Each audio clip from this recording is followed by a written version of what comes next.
Sloane Pierce told a room full of donors that I was mentally unstable, and my husband let her do it. Evan stood beside her with his hand on the small of her back, smiling like the injury belonged to someone else. I stood behind the half-open service door, removed my wedding ring with one hand, and pressed record with the other. No one saw me, that was their first mistake. Sloane's voice floated through the service door like perfume, sweet enough to hide the poison. She has good days, she said. I really do want to be fair to Claire, but when she gets threatened, she invents things, affairs, conspiracies, people stealing her work. It is sad more than anything. A soft murmur moved through the small donor lounge behind the ballroom, glasses clinked. Someone gave the careful little laugh people use when they do not want to sound cruel but still want permission to enjoy cruelty. I stood in the hallway with my hand wrapped around the handle of a silver coffee urn. The urn had been empty for 10 minutes. I had come back here to ask the catering manager whether the decaf station needed more cups. Instead, I found my husband's mistress rehearsing my public humiliation. Evan stood beside Sloane near the velvet curtain that led to the main ballroom. He wore the charcoal suit I had picked up from the tailor that morning, the one I had paid for because he had forgotten his wallet again, and because the charity gala mattered, and because I had spent 8 years smoothing the wrinkles out of his life before anyone else could see them. His hand rested at Sloane's back, not on her shoulder, not politely at her elbow. His palm sat low, familiar, possessive. Helen Royce, one of our biggest donors, frowned over the rim of her champagne flute. I had no idea Claire was struggling like that. She hides it. Sloane said, that is part of the problem. Evan looked down at his shoes for 1 second. I waited for him to correct her. I waited for the man who had once cried in my lap after his first mental health panel because a teenage speaker had said the foundation made him feel less alone. I waited for my husband to say, no, Sloane, that is not true. He did not. He lifted his head and gave Helen a sad, exhausted smile. We are trying to handle it with compassion, he said. The handle of the urn dug into my palm. Compassion, that was what Evan sold now. Compassion in Navy invitations with embossed silver waves. Compassion in keynote speeches. Compassion in donor videos where he stood beside young people and promised that no one should be reduced to a diagnosis. But here, behind a service door, compassion meant letting his mistress call me unstable so that no one would believe the truth when I said she was sleeping with my husband. My first instinct was not elegance, it was not strategy. It was a hot, animal urge to kick the door open and throw the coffee urn at his chest. Then I saw my reflection in the polished steel, pale face, dark hair pinned too tightly, pearl earrings, navy dress, wedding ring shining like a joke. I set the urn on the service cart without a sound. My phone was in the pocket hidden in the seam of my dress. I had added that pocket myself because gala dresses were designed for women who did not need keys, cards, or evidence. I unlocked the screen under the edge of my shawl and opened the recording app. Sloane kept speaking. Evan hates discussing private matters, she said. He is loyal to a fault, but when someone refuses help, the people around them suffer too. She accused you of having an affair, Helen asked. Sloane gave a tiny breath, half laugh, half wound. More than once, a man I recognized as a hospital board member asked, and there is no basis for that. Evan finally spoke.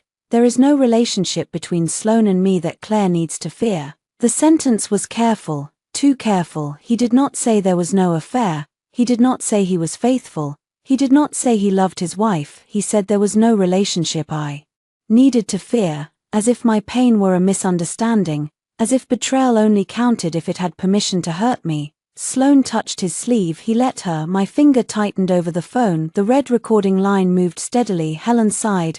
Poor Evan. Poor Evan. The phrase landed harder than Sloane's accusation. It told me the lie was working. I was not even in the room, and already I had become the problem. Evan was the noble husband. Sloane was the graceful woman enduring my jealousy. Everyone else was invited to pity them both. I looked toward the ballroom. Staff moved in straight lines beneath chandeliers, setting plates, testing microphones, adjusting the screen behind the stage. On that screen, later tonight, Evan's face would appear beside the words Clear Harbor Foundation Annual Benefit. Listening with love. Listening, I almost laughed. Ben Soto, the audio director, stepped out from behind a stack of speaker cases and nearly collided with me. "Mrs. Whitman," he whispered, "sorry. Did you need something?" I shook my head quickly and lifted one finger to my lips. His eyes flicked to the half-open door. He heard Sloane's voice. He heard my name. His expression changed, not dramatically, but enough, a tightening around the mouth, a glance toward my phone. He stepped back, silent. Inside the donor lounge, Sloane said, "The hardest part is that Claire can sound very calm at first, that is why people believe her, but then she spirals, she fixates." Evan gave a soft, practiced sigh. "We are asking people not to engage if she makes accusations tonight," he said. "It is better for her, safer. Safer." They were not just gossiping, they were preparing the room. If I confronted him tonight, they would call it an episode. If I cried, they would call it proof. If I told the truth, they would say I was fixating. They had built a cage out of concern, and they expected me to walk into it. I turned the wedding ring around my finger once. When Evan proposed, he had done it at the end of a pier in Maine. It had rained. He had dropped the ring box and cursed so badly that I laughed until my ribs hurt. He told me he loved that I never let him become only his worst day. Now he was trying to make me into mine. I slid the ring off. My hand looked naked for half a second. Then it looked like mine again. I dropped the ring into the small zip pocket of my clutch and kept recording. A younger donor asked, "Should we say something to her?" "No," Sloane said quickly. "Too quickly. Just give her space. Evan and I have a plan." Evan and I. No one in the room corrected that either. Ben stood next to the wall, still as a stagehand before a cue. I did not look at him again. I did not want another witness to become a target before I knew how deep this went. Helen lowered her voice. "Does Claire still control the matching pledge for tonight?" The air changed. That question had money in it. Sloane hesitated. Evan answered, "Technically, yes, but she has always supported Clear Harbor. She will not jeopardize the work." There it was.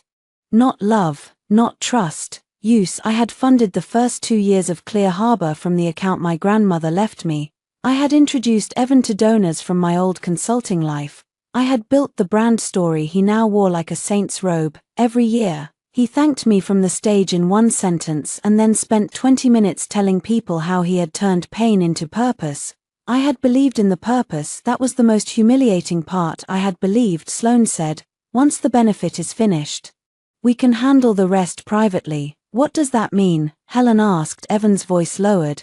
My phone caught it anyway. "It means Claire needs help accepting reality." A shiver moved through me, not because he sounded angry, because he sounded reasonable. That was Evan's gift. He could say the ugliest things in a voice made for candlelight and donor dinners. He could make control sound like care. He could make betrayal sound like patience. The lounge door opened wider. I stepped backward into the shadow of the service alcove, phone still recording under my shawl. Sloane came out first. She was beautiful in a pale gold dress that looked soft enough to trust. Her blonde hair fell over one shoulder in loose waves. Her mouth carried a small, regretful curve, as if she had just performed an act of mercy. Then she saw me. For one clean second, her face showed exactly what she was, not shocked, not guilty, annoyed. Her eyes dropped to my bare left hand, then to my phone. The regretful smile returned.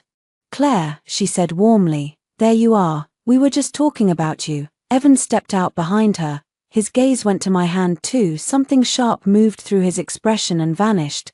"Claire," he said, "how long have you been standing there?" I lifted the empty coffee urn slightly, as if it explained me. "Long enough." Sloane took one step closer. "I know tonight is stressful. Maybe we should find you somewhere quiet before the program starts." She said it gently. She said it loudly. Enough for the nearest waiter to hear. I watched the waiter glance over there. The performance had begun. Evan reached for my elbow. "Come with me." I looked at his hand until he lowered it. "No," I said, one word. "Calm, clear." Sloane's eyes brightened. She wanted more. She wanted me to raise my voice. She wanted tears, trembling, accusation. She wanted a scene she could label. I gave her nothing. "I am going to check the stage schedule," I said. Evan's jaw tightened. "This is not the time." "It is exactly the time." I walked past them into the ballroom. Every table wore white linen. Every centerpiece held blue glass bowls filled with floating candles. On stage, the podium stood beneath the foundation logo. a silver harbor line under an open hand at 7:30. Evan would stand there and tell hundreds of people that the world needed to stop shaming people for their pain at 7:30. I had planned to sit at table 1 and smile instead. I walked to the back of the room, opened a folder. On my phone called receipts, and saved the recording under a new name, not Gala Rehearsal, not Evan, not Sloane. I named it Full Recording 1, then I sent a copy to my private cloud, a second copy to the email account Evan did not know existed, and a third copy to a number I had not used in 2 years. Asha Patel answered after the second ring. "Claire," she said, surprised, "is everything okay?" I looked at the stage where my husband would soon give a charity speech built on a lie. "No," I said, "but it is about to become documented." Behind me, near the entrance to the donor lounge, Sloane whispered to Evan. I could not hear every word, but I heard enough. "After tonight," she said, "no one will believe her." I looked down at my bare hand, then I pressed record again. Evan did not speak to me during the drive home. That was not unusual. Silence had become his favorite room in our marriage. He entered it whenever I asked a question he did not want to answer, then expected me to stand outside the door until I apologized for knocking. The city slid past the car windows in streaks of wet gold. Rain had started while the gala staff finished setting the ballroom. We had not stayed for the full donor dinner. Evan told the event coordinator I had a migraine. Sloane touched my shoulder in front of 2 board members and said, "Take care of yourself, Claire." "Really?" I let her hand rest there for 1 second, then I moved away. The recording from that moment was shorter, but useful. Her voice was soft. My voice was steady. Evan's voice, when he told people I needed rest, sounded like a man who had practiced concern in mirrors. Now he drove with both hands tight on the wheel. I watched the rain gather on the windshield. The phone in my clutch felt heavy, as if evidence had weight. When we pulled into the garage, Evan killed the engine but did not get out. "You embarrassed me tonight," he said. I laughed once, not because anything was funny, because my body could not decide whether to scream or breathe. "I embarrassed you." His head turned slowly. "You stood there like a ghost. You were cold to donors. You refused to let Sloane help you. People noticed. People noticed your hand on her back too." His mouth flattened there, the first direct hit. He unbuckled his seatbelt. "I am not doing this in the garage." "No," I said. "You prefer doing it in donor lounges." He opened his door hard enough that the interior light snapped on. Inside the house, everything looked expensive and untouched. White oak floors, cream walls, a kitchen with marble counters Evan used mostly to set down takeout bags. The house had been photographed twice for lifestyle pieces about philanthropic couples. In one spread, I stood beside Evan under the headline "Building Safe Harbors at Home." At home, I set my clutch on the kitchen island and removed my earrings. Evan took off his jacket, folded it over a chair, and watched me with the patience of a man waiting for a child to tire herself out. "That look," I said. "What look?" "The one where you pretend I am unreasonable before I speak." He rubbed his forehead. "Claire, you walked into a sensitive conversation and heard pieces of it out of context." I turned. "Then give me the context." He did not answer right away. The refrigerator hummed. Rain ticked against the windows. Somewhere in the house, his phone vibrated and stopped. "I have been worried about you," he said. I leaned back against the counter. "Have you?" "Yes." "When did that start? Before or after you began sleeping with Sloane?" His face changed. It was small, but I had spent 8 years reading small changes, a tightening in the cheek, a flicker in the left eye, the split second before the lie arranged itself. "There is no affair," he said. "You chose those words earlier too, because they are true." "No, they are shaped." His patience cracked at the edge. "This is what I mean. You hear one thing and build a whole reality around it. Did Sloane tell Helen Royce I invent affairs? She was trying to prevent a scene. Did you correct her? She was trying to protect the foundation. Did you correct her?" His hand came down on the island, not loud enough to be called violence, loud enough to remind me what room we were in and who was bigger. "You are not hearing me." "I hear you perfectly." His eyes dropped to my left hand again. "Bare." His nostrils flared. "Where is your ring?" "In my bag." "Put it back on." The command sat between us. A year ago, I would have argued about tone. 6 months ago, I would have said, "Do not talk to me like that." 3 months ago, I would have asked when we stopped being kind to each other tonight. I opened my clutch, took out the ring, and placed it on the island. It made a tiny sound against the marble. Evan stared at it as if I had placed a weapon there. Do not be dramatic, he said. I am being precise. He laughed under his breath. You are making my point for me. There it was again. Every boundary was an episode. Every injury was drama. Every refusal was instability. I picked up my phone. He watched the movement too closely. Who were you calling earlier? He asked. A lawyer. His expression went blank, then he smiled, not warmly, not kindly. The smile meant he had found his footing. Claire, he said softly, that is exactly the kind of impulsive move that scares people. People, me, my mother, the board, Sloane. I looked at him. Sloane does not get a vote in my marriage. She is the communications director of the foundation. She is your mistress. His voice sharpened. Stop using that word. Stop giving it a place to stand. He stepped away from the island and opened a drawer near the breakfast nook. I thought he was looking for a pen. Instead, he pulled out a blue folder. I had never seen it before. He set it on the island, next to my ring. I was going to wait until tomorrow, he said, but maybe tonight is better. The front page read support and stability agreement. My skin went cold in a way anger could not warm. Evan opened the folder. This is not legal punishment. It is support, a plan. Temporary. You would agree to work with Dr. Read more consistently, allow me to communicate with her in emergencies, and let the foundation handle public communications if your behavior affects the organization. I did not touch the pages. Who wrote this? It was drafted with advice. Sloane. He did not deny it. I took my phone and snapped a photo of the first page. Evan's hand shot out. Do not. I lifted my eyes. His hand stopped before it touched me. The house seemed to hold its breath. Do not photograph private documents, he said. My name is on it. It is for your protection. Then it should survive being seen. I photographed every page: medical release authorization, temporary communications consent, spousal support framework, voluntary asset oversight addendum. Voluntary, a word people use when they are already measuring the pressure needed to force you. The asset addendum stated that, during periods of documented emotional instability, Evan could manage certain household and charitable disbursements from accounts used for foundation pledges. My grandmother's account was listed by its last 4 digits. My stomach turned. How did you get that account number? I asked. Evan's face hardened. We are married. That is not an answer. We built this life together. That is not an answer either. His phone vibrated again on the counter. This time, the screen lit up. Sloane. The preview showed one line. Did she sign anything? I looked at the screen. So did Evan. For once, he did not have a sentence ready. I photographed that too. He grabbed the phone and turned it face down. You are out of control, he said. My own phone was still in my hand. I opened settings. I turned off shared location. Then I opened banking and froze the secondary card connected to my personal account. Then I changed the password on the cloud drive where I kept foundation materials. Evan watched me. What are you doing?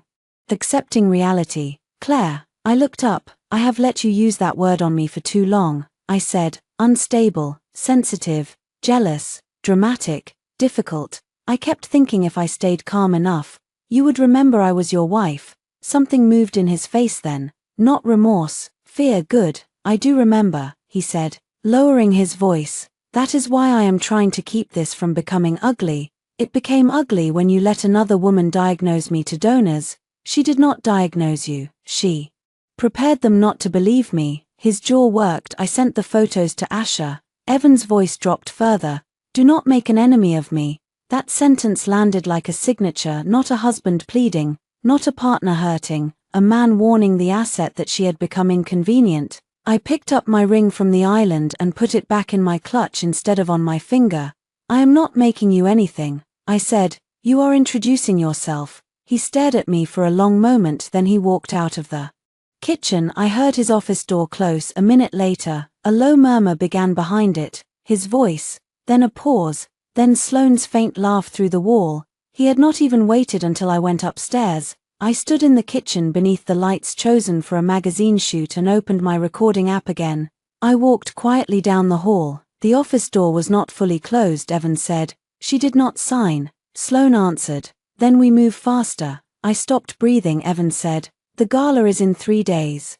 No, Sloane said, the gala is the point. Once you give that speech, people will see you as the patient husband. If she fights you after that, she looks cruel or sick. Either way, you win. I pressed the phone closer to the door. Evan was quiet, then he said, and if she has proof? Sloane laughed again. Of what? That we are worried about her. The line on my screen moved red and steady for the first time that night. My hands stopped shaking at 2 in the morning. I learned that betrayal has a filing system. Evan had gone upstairs after his call with Sloane. He did not come to our bedroom. He went to the guest room at the far end of the hall, the one he used when he claimed he needed sleep before early donor meetings. I waited until the house settled, then I entered his office. I did not sneak like a thief. I moved like a woman walking through a house whose mortgage payments had come from her account every other month. When her husband's cash flow looked temporarily tight, the floor did not creak. The desk lamp still glowed. His laptop sat closed beside a glass of unfinished bourbon. Evan had always trusted his charm more than passwords. His mistake was believing charm counted as security. I knew the passcode, our old anniversary. The one he forgot last year while Sloane posted a picture of 2 wine glasses on a hotel balcony and captioned it, "To being seen." The laptop opened. His inbox was clean, too clean. Evan deleted messages as a performance, not a system. Deleted mail held nothing. Archive held nothing. I almost closed the laptop when I saw the cloud sync icon pulsing at the top of the screen. Foundation shared drive. There were folders for gala assets, donor segments, press, board materials, and one folder named internal wellness. My mouth went dry. Inside was another folder, CW, stability plan. My initials looked clinical there, reduced to a problem. Filed beside sponsorship graphics and seating charts. I opened it. The first document was a communications memo. Subject, narrative containment around Claire W., prepared by Sloane Pierce. I read the first line 3 times. If Claire challenges Evan publicly or privately before the annual benefit, the response should remain compassionate, non-defensive, and focused on her recent emotional volatility. There were bullet points. Do not deny too strongly. It may escalate her. Do not attack Claire. Express concern. Use phrases such as "We are supporting her. This is a private health matter, and we ask for compassion." Avoid confirming details of accusations. Redirect to Evan's mental health advocacy. I lowered myself into Evan's chair. It smelled like his cologne and old leather. The second document was a donor briefing note. Several key supporters should be gently prepared in case Claire attempts to disrupt the benefit. Attempts to disrupt. I thought of the donor lounge, Helen's pity, the hospital board member asking whether there was any basis for my accusation. That had not been spontaneous concern. It had been distribution. I clicked another file, draft speech v4. Evan's charity speech opened with a story about loving someone through invisible pain. I have learned that supporting mental health starts at home. It means standing beside someone even when their fear turns toward you. It means refusing to shame them, even when their words hurt you. My throat closed. He was going to use me as an unnamed burden, not a wife, not a partner, a prop. I scrolled lower. There was a line highlighted in yellow. Tonight, I want to honor the caregivers who stay. The caregivers who stay. I wanted to throw the laptop through the window. Instead, I took photos, then screenshots, then downloaded copies to the encrypted drive Asha had made me set up when she handled my grandmother's estate back then. She had said, "You are too trusting with people you love." I had laughed. Now the sentence sat in the room like a witness. The next file was worse. Voluntary Asset Oversight Addendum version with pressure points. I opened it. Notes from SP. If Claire resists, emphasize that refusal may worry board members. Mention donor confidence. Mention Margaret's concern. Frame as temporary. Notes from EW. Need access before gala payment deadlines. Matching pledge must remain in place. There was my money, not hidden beneath romance, not disguised as concern. Direct, practical, necessary. Need access. I copied the file. My hands were steady until I found the folder labeled medical. Inside were 3 PDFs. None were actual medical records. One was a blank release form from Dr. Naomi Reed's clinic. Another was a typed note titled Possible Symptoms Observed. The third was an email draft to the clinic. To whom it may concern, I am the husband of Claire Whitman. I am seeking guidance because her recent paranoia and false accusations have escalated. Please advise what documentation may be needed if she refuses necessary support. The email was unsent, but it existed. I opened the note. It listed things I had done, asked repeated questions about Sloane, withdrew from shared events, appeared suspicious of phone use, became fixated on finances, removed wedding ring during stress episode. My laugh came out silent and sharp. They had watched me bleed and written down the shape of the stain at the bottom. Sloane had added a comment, make sure language stays observational. We need this credible if it becomes part of a broader support petition. I did not know exactly what legal path they imagined. Guardianship was too extreme and likely impossible, but they did not need to win in court. They only needed donors, board members, and friends to hesitate when I spoke. They needed my credibility weakened enough that Evan could keep control of the foundation and the money flowing through it. The affair was the visible wound, the infection was power. A floorboard shifted overhead. I froze, no steps followed. I kept working. The folder held one more item, an audio file named sp_ew_private_notes M4A. For a moment, I stared at it, my pulse beat in my ears, then I played it at the lowest volume. Sloane's voice came through first. You keep trying to make her agree because you still think she deserves a choice, Evan answered, tired. She is my wife. She is also the reason you are stuck. Silence. Sloane continued. Claire controls the pledge. Claire has donor history. Claire is attached to the origin story. You cannot move forward while everyone sees her as the moral center of Clear Harbor, Evan said.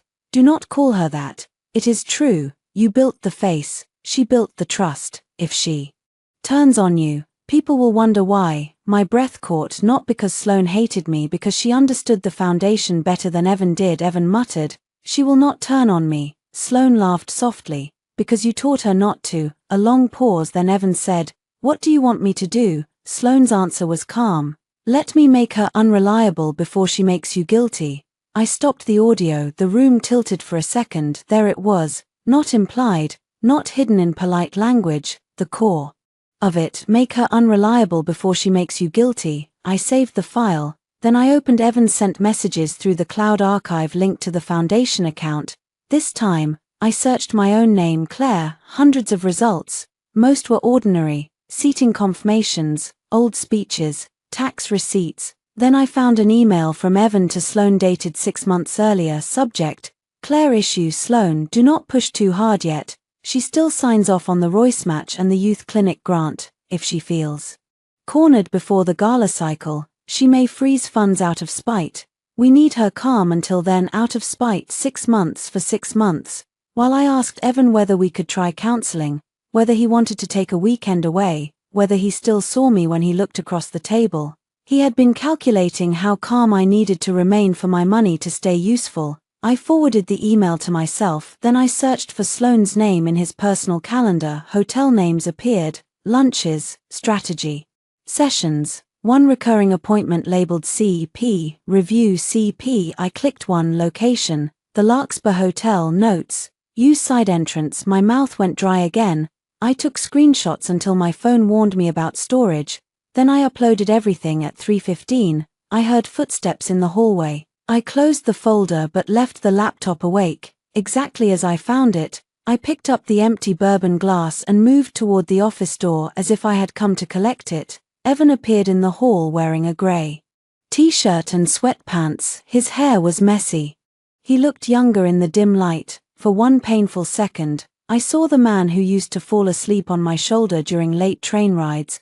Then his eyes moved to the laptop. What are you doing? He asked. Cleaning up. At 3 in the morning. You left bourbon next to your computer. He looked at the glass in my hand. His suspicion did not leave. Claire. The way he said my name had changed. Less husband, more handler. I set the glass on the hallway table. I could ask you the same thing. I said, why are you awake? He glanced toward the stairs. I heard noise. Noise makes you curious now. His mouth tightened. I walked past him before he could decide whether to block me in the bedroom. I locked the door. My phone vibrated on the dresser. Asher had replied, do not sign anything. Do not confront him with what you found. Call me at 700. Preserve original files. Also, Claire, leave the house if you feel unsafe. I sat on the edge of the bed and read the message twice. Leave the house. The phrase should have felt dramatic. Instead, it felt like a door in a burning room. Another message arrived from an unknown number. Mrs. Whitman, this is Ben from AV. I do not want to get involved, but Ms. Pierce asked whether I could cut her mic quickly if you approached the stage during Mr. Whitman's speech. I said changes need event approval. Thought you should know. I stared at the text. Sloane was not just preparing people not to believe me, she was preparing the stage not to hear me. I typed back, thank you. Please save any related messages. Then I opened my recording app and listened again to Sloane's voice from the donor lounge. After tonight, no one will believe her. I looked across the bedroom at the framed photo from our wedding, Evan's hand at my waist, my smile open and unguarded. I did not cry. Crying would come later, maybe, or not. Grief had begun changing shape inside me. It was no longer a wave, it was a blade. At 7, I called Asha. At 7:02, I said, I need to know how to withdraw a pledge without destroying the people the foundation serves. At 7:05, Asha said, good, that means you are thinking like yourself. I looked toward the closed bedroom door on the other side. Evan moved through the house, still believing he understood silence. He did not. Silence was not surrender. Sometimes silence was a woman building the room where the truth would echo. The bank manager recognized me by my wedding name. Mrs. Whitman, he said, rising from behind his glass desk. Is everything all right? That question had followed me all morning. It came from the receptionist at Asha's office, the parking attendant who saw me sit in my car for 3 minutes before getting out, and the barista who handed me coffee while my phone kept vibrating against the counter. Is everything all right? It was amazing how many people asked that when what they meant was, you look different. I had not slept. I had not put my wedding ring back on. I wore black trousers, a cream sweater, and the camel coat Evan once said made me look approachable enough for donors. My hair was twisted into a low knot. My lipstick was neutral. Nothing about me looked unstable. That felt important. No, I told the bank manager, but I know what needs to happen. His name was Mr. Alvarez. He had handled my grandmother's estate distribution after she died. He remembered her because she brought homemade lemon cookies to meetings and refused to use online banking until she was 86. He closed the office door. I placed a folder on his desk. I need to revoke all third-party access connected to these accounts. I said, I need new login credentials, new security questions, and written confirmation that no charitable disbursement can be made without my direct authorization. Mr. Alvarez adjusted his glasses. Does this include the Clear Harbor Foundation transfers? Yes. He looked up. I kept my face still. There are 2 pending payments, he said. 1 to the event production vendor, 1 to the hotel balance. Both are scheduled against your personal pledge line. Cancel them. He hesitated. They are due today. I know. The foundation may incur penalties. The foundation can pay its own bills. There, the first clean cut for years. Evan treated my money like a quiet river under his bridge. It moved where he needed it. It reflected his lights. It made the structure look graceful. He forgot rivers can change course. Mr. Alvarez typed. My phone buzzed again. Evan, I ignored it. Another buzz. Margaret, I ignored that too. Mr. Alvarez printed forms. I signed each one after reading every line. Asha had warned me not to rush. Pressure makes people sign ghosts, she said. Read until the words become furniture. So I read revocation of standing authorization, termination of linked card access, password reset, written alert instruction, no verbal approval accepted. When the last form was signed, Mr. Alvarez slid me a receipt. Would you like us to notify the foundation directly? No, I said. Let the payment failure notify them. His eyebrows moved slightly. It was not approval, it was understanding. In the parking lot, my phone had 12 missed calls, 6 from Evan, 3 from Margaret, 2 from the foundation operations manager, Julian, 1 from Sloane. Sloane had never called me before. I saved screenshots of the call log. Then I listened to Evan's first voicemail. Claire, the hotel just contacted Julian. There seems to be an issue with the payment. Call me. Second voicemail. This is childish. You are putting the benefit at risk. Call me now. Third, if this is about last night, You need to separate personal feelings from the mission. The mission. I sat in my car and laughed until my hands shook. Then I saved the voicemails. Margaret's message came next. Claire, this is not how a wife behaves. Evan is under extraordinary pressure. And you know that. Whatever emotional storm you are having, do not drag his work into it. Call me immediately. I saved that too. By noon, the foundation office was in controlled panic. I knew because Julian called again and left a message in a voice so strained it sounded ironed flat. Claire, I am sorry to bother you, but the hotel is saying they need confirmation before 3 or they may restrict ballroom access for the gala setup. Evan said you handle the pledge line. Can you please call me? Julian did not deserve to be punished. He worked 60-hour weeks for a non-profit salary and remembered every volunteer's name. I called him back.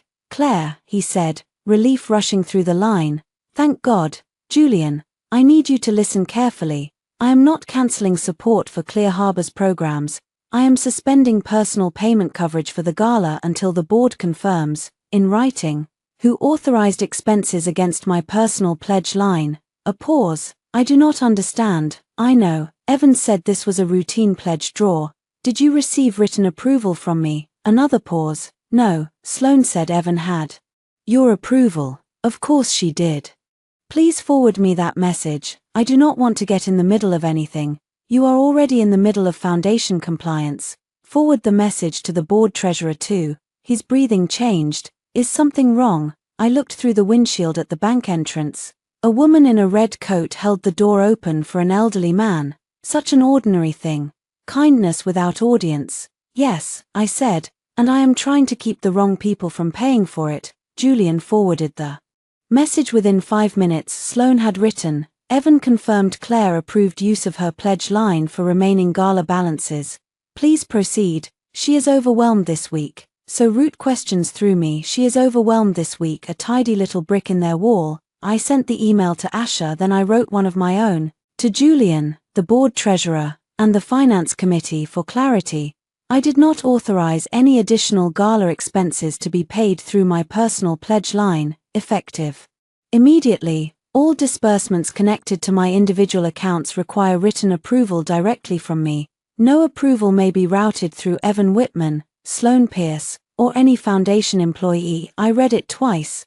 Then I sent it. My phone rang 10 seconds later. Evan this time. I answered. He did not greet me. What the hell are you doing? I watched rainwater slide down the windshield, protecting my accounts. You humiliated me in front of finance. You humiliated me in front of donors. Do not compare the two. Why? Because one cost you money. He inhaled sharply. You are proving Sloane right. The sentence was meant to land like a slap. It did not. It landed like a confession. By asking for written authorization, I said, by acting erratically, by making major decisions in anger. The bank did not find my decision erratic. The bank does not know your state of mind. There it was, again, always my state of mind. I know my state of mind, I said. That is enough. You are endangering years of work. No, I am endangering your access to my money. Silence then. Lower. Claire, listen to me. If the gala collapses, programs get hurt, then use foundation funds. We have cash flow timing issues. You have image timing issues. You know donors expect the match. They expected it from me, not from Sloane, not from your mother, not from your speech. He swore under his breath. Evan rarely swore at me. He preferred disappointment. Disappointment gave him height now. He was losing height. Come to the office, he said. We will discuss this like adults. Will Sloane be there? She is part of the leadership team.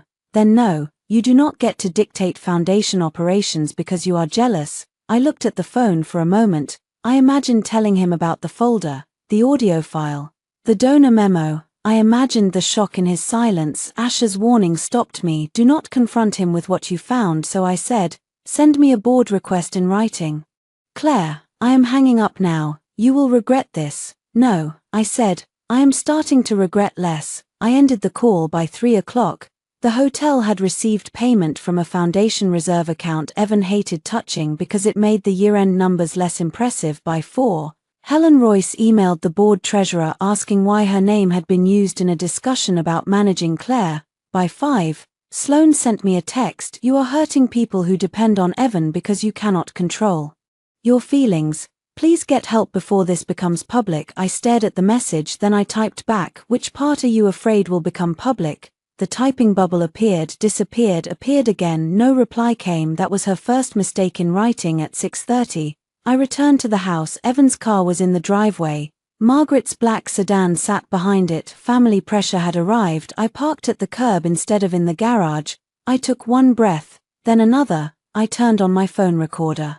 Before I opened the front door, Margaret stood in my living room wearing winter white and pearls, looking around as if the house had personally disappointed her. Evan stood by the fireplace. Sloane sat on my sofa. That, more than anything, made something inside me go very still. Sloane sat with her legs crossed, holding a mug from my kitchen, the blue ceramic one I bought in Vermont after Evan chipped my favorite cup and promised to replace it. She looked up and smiled. "Claire," she said, "we were worried." I closed the door behind me. "Then you should have waited outside." Margaret's eyes widened. "Excuse me." I looked at Sloane. "Get out of my house." Evan moved first. "Do not start." I turned to him. "Your mistress is drinking from my mug in my living room after helping you draft documents to control my medical records and money. Choose your next sentence carefully." For the first time all day, Sloane's smile faltered. Margaret looked at Evan. "What documents?" Evan went pale with anger. And I realized something useful. He had not told his mother everything. Evan recovered faster than he deserved. "That is exactly the kind of distortion I warned you about," he said, turning toward Margaret before she could ask another question. Claire found a support agreement and decided it was some kind of conspiracy. Margaret's gaze shifted from him to me. A good mother might have asked what agreement. A fair woman might have asked why Sloane had been involved. Margaret Whitman asked the question that protected her son first. "Why were you going through Evan's private office?" I almost smiled. There it was, the family constitution in one sentence. His secrecy was privacy. My discovery was violation. Sloane set the mug on the coffee table with careful hands. "I should go." "No," Evan said. "Yes," I said at the same time. The two words collided. Sloane's eyes moved between us, collecting the fracture. Margaret lifted her chin. "This is beneath you both. Claire, sit down." "No, you are making this adversarial." It became adversarial when he brought his mistress into my house. Evan's face tightened. "Stop calling her that." Margaret inhaled sharply. "Claire." Sloane stood, smoothing her dress. "I think my presence is upsetting her."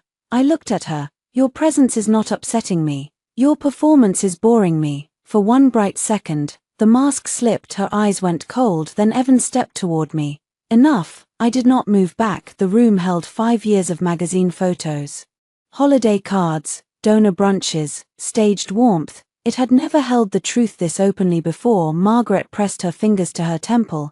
"We are not solving this tonight." "No," Evan said, still watching me. "We are not." Sloane picked up her coat as she passed me. She leaned close enough that her perfume touched my throat. "You keep thinking evidence matters," she whispered. "People believe the person who looks safest." My phone recorded every word from inside my coat pocket. I did not answer. She left with Margaret. Evan stayed.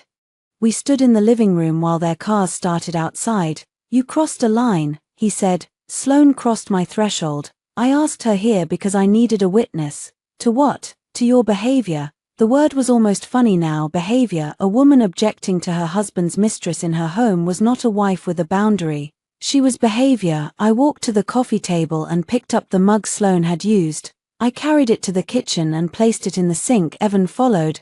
"We need a reset," he said. "No, you need access. I need my wife to stop treating me like an enemy. You told me not to make one of you last night." His face flickered. I was angry. "You were honest." He gripped the edge of the counter. "I do not want this to get worse." "Then tell the truth." He looked tired. For a moment, he let the tiredness show. It almost worked. The old part of me reached toward it, toward the habit of softening when Evan looked worn down. Then I remembered Sloane's comment in the file. "You taught her not to turn on you." I kept my arms at my sides. Evan said, "Come to dinner tomorrow. Just us, neutral place. No lawyers, no Sloane. We talk. If you still want boundaries after that, we discuss them. Boundaries are not a menu item. Please, The word surprised me, it surprised him too. He looked away after saying it. I knew he was afraid, not of losing me, not yet. He was afraid of losing control before the gala, but fear can wear a husband's face, I said. One dinner, his shoulders lowered slightly, and Evan, he looked back. If there are documents, I walk out. He did not answer. That was how I knew there would be documents. The restaurant was called Merrybell. Evan chose it because the private room had no windows and excellent service. We had celebrated our 6th anniversary there. He had given me a bracelet and taken 2 calls from Sloane between courses. I arrived 10 minutes early the next evening, not to wait to prepare. I asked the hostess whether the private room had already been set. She said yes. I asked whether I could leave my coat inside. She opened the door. The table was set for 4. I looked at the 4 place settings, then at the hostess. Did my husband change the reservation? She checked the tablet. Mr. Whitman confirmed 4 guests at noon. Thank you. I placed my coat over the chair facing the door. My phone, already recording, went into the inner pocket with the microphone angled outward. Then I stepped back into the hallway and called Asha. For settings, I said, leave, I want to hear what they say. Asha was silent for a beat. Do not sign, do not drink too much, do not let anyone take your bag. If they present medical paperwork, photograph it. If you feel unsafe, call me and leave the line open. I know, Claire. I closed my eyes. Asha's voice softened. You do not have to prove pain in person. I am not proving pain, I said. I am documenting intent. Evan arrived first. He wore a navy sweater under a blazer, casual enough to signal sincerity, expensive enough to remind everyone who he was. His eyes moved over my face, searching for cracks. You came, he said. I said I would. He tried to kiss my cheek. I turned my head. His mouth brushed air. A flash of irritation crossed his face before concern replaced it. I deserved that, he said. The line was well delivered. We entered the private room. He saw my eyes move to the 4 settings. His mouth tightened. My mother insisted. And the 4th, before he answered. The door opened. Margaret entered with Sloane behind her. Sloane wore a dark green dress, understated and perfect. Margaret wore the expression of a woman arriving to manage a household staff problem. I picked up my bag. Evan stepped in front of the door. Please, he said, just hear us out. I looked at his body blocking the exit. He realized it a second too late and moved aside. Good. Another small piece of truth. I sat, not because they had one, because the phone in my coat was recording, and the room was about to become useful. The waiter poured water. I did not touch it. Margaret began before menus arrived. Claire, marriage is not a courtroom. No, I said. That is why people get away with more damage inside it. Her eyes narrowed. Sloane folded her hands. I am here because my name has become part of this conflict, and I want to help de-escalate. I looked at Evan. You said no, Sloane. I thought if you heard her directly, it might reduce your fixation. Sloane lowered her gaze. Perfect victim angle. Margaret sighed. This word mistress is vulgar and unfair. Then ask Evan if it is inaccurate. No one moved. The silence answered for all of them. Margaret's lips pressed together. Whatever mistakes have been made, your current behavior is risking a major charitable event. I leaned back. There it is. Evan pulled a folder from the chair beside him. Claire, he said, this is not an attack. This is a revised agreement. Cleaner language. No asset oversight unless a physician recommends it. Which physician? He paused. Sloane answered. Dr. Reed, ideally. She has not recommended anything, because she does not have the full picture. Sloane said. I almost admired her confidence. Evan slid the folder toward me. Sign the communication consent tonight. That is all. It allows me to speak with Dr. Reed if there is a crisis. What crisis? Margaret said. Do not be difficult. What crisis? I repeated. Evan's voice lowered. If you disrupt the gala, if you make public accusations, if you harm your own reputation in a way you later regret. I opened the folder and photographed the first page. Sloane stiffened. That is unnecessary. It is my name again. I photographed the second page. Then the third. The consent allowed Evan to receive updates from Dr. Reed, speak to treatment providers, and participate in decisions regarding public events that may cause emotional escalation. I looked up. You want my therapist to help you control whether I attend a gala. Evan leaned forward. I want to prevent you from hurting yourself. No, I said. You want to prevent me from being believed. His eyes flashed. Sloane reached across the table. Claire, listen to yourself. I looked at her hand near mine, then I looked at her face. Do not touch me. She withdrew. Wounded for the room, Margaret's voice hardened. You are being cruel to a woman who has done nothing but help Evan keep this foundation alive. I laughed softly, all three of them reacted. It was not a loud laugh, it was worse. It was the sound of something ending without asking permission. Sloane, I said, tell Margaret what you texted Evan after I refused to sign. Sloane blinked. Evan went still. Margaret looked between them. What text? I opened my phone, not the recording app, but the photo of Evan's screen. Did she sign anything? I turned it toward Margaret. Her face changed. Not enough. But some. Evan reached for the phone. I pulled it back. Careful, I said. We are in public. The word public did what morality had not.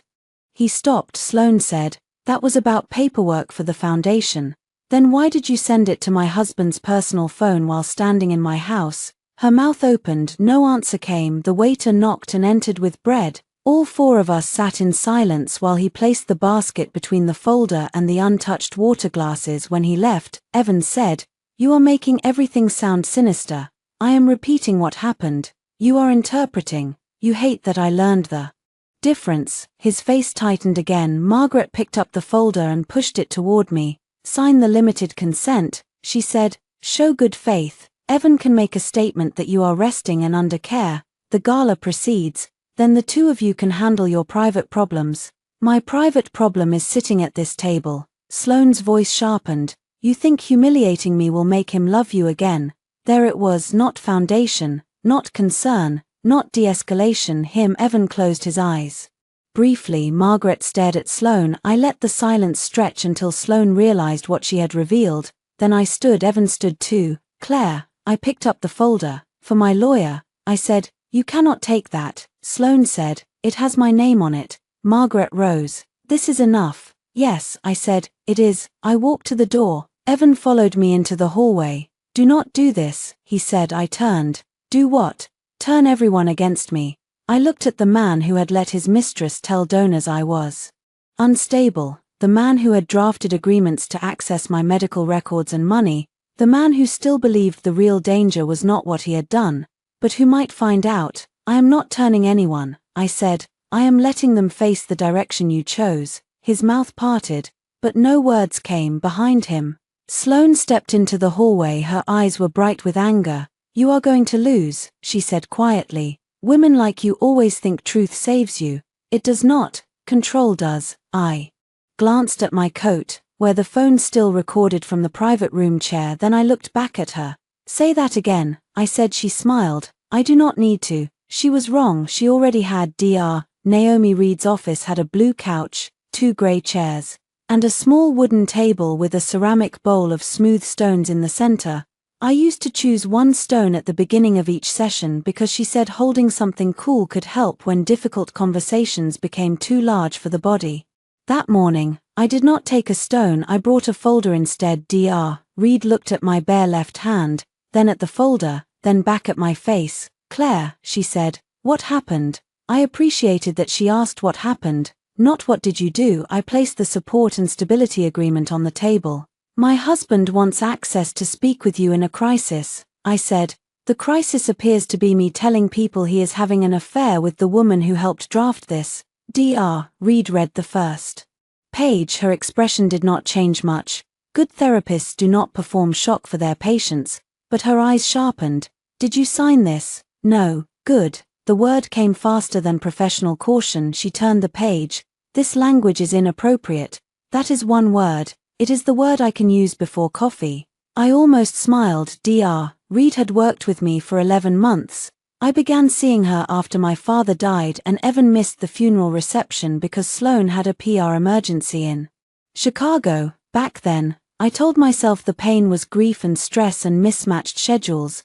Dr. Reed never told me to leave my marriage. She asked what it cost me to keep explaining it. Now she read the agreement with the stillness of someone watching a snake move across a nursery floor. Claire, for clarity, you have not been diagnosed by me with psychosis, delusional disorder, bipolar disorder, or any condition that would make you legally incapable of managing your affairs. The room seemed to widen. I had known that, of course I had known that, but hearing a professional say it out loud loosened something in my chest that Evan had been tightening for months. I need that in writing, I said. You will have it. I also need to know whether Evan has contacted you. Her eyes moved to the folder again, not directly. But my office received an inquiry 2 days ago. She opened her laptop, typed, and turned the screen slightly. The email was from a foundation operations address, but the signature line read Sloan Pierce, Dr. Reed. Evan Whitman is concerned about Claire's recent deterioration and possible risk around public events. Could you advise what documentation a spouse may provide to help establish a care plan if the patient is resistant? There was no reply from Dr. Reed. Below it, her office manager had written internally, "We cannot release or discuss anything without patient authorization. Possible boundary concern." I photographed the screen with Dr. Reed's permission. Did she use the word deterioration? I asked. Yes. Based on what? Not on information from this office. My laugh came out thin. Dr. Reed leaned forward. Claire, I need to ask, are you physically safe at home? I thought of Evan blocking the restaurant door for 1 second, his hand coming down on the kitchen island, his warning not to make an enemy of him. None of it left bruises, all of it left shape. I do not know, I said honestly. Are there firearms in the house? No. Has he threatened to hurt you? Not that way. She understood the distinction. Do you have somewhere else to stay? Yes. It was only partly true. I had a college friend in Boston who would offer a room if I called. I also had enough money for a hotel. What I did not yet have was the emotional muscle to pack a bag while Evan watched. Dr. Reed printed 3 pages. The first confirmed my treatment history. The second clarified that I had sought support for grief and marital stress, not psychiatric incapacity. The third stated that she had no basis to recommend spousal control over my communications, public appearances, medical decisions, or financial affairs. She signed each page. Then she said, I am going to document the inquiry from Ms. Pierce as an attempted third-party involvement without patient authorization. Will that matter? It may, legally, ethically, professionally. Sometimes those matter before the law catches up. I placed the documents in my folder. Can Evan still say I am unstable? Dr. Reed's face softened. People can say many things. The answer hurt because it was true. Then how do I stop it? You may not stop him from speaking first, she said. You stop him from being the only voice in the room.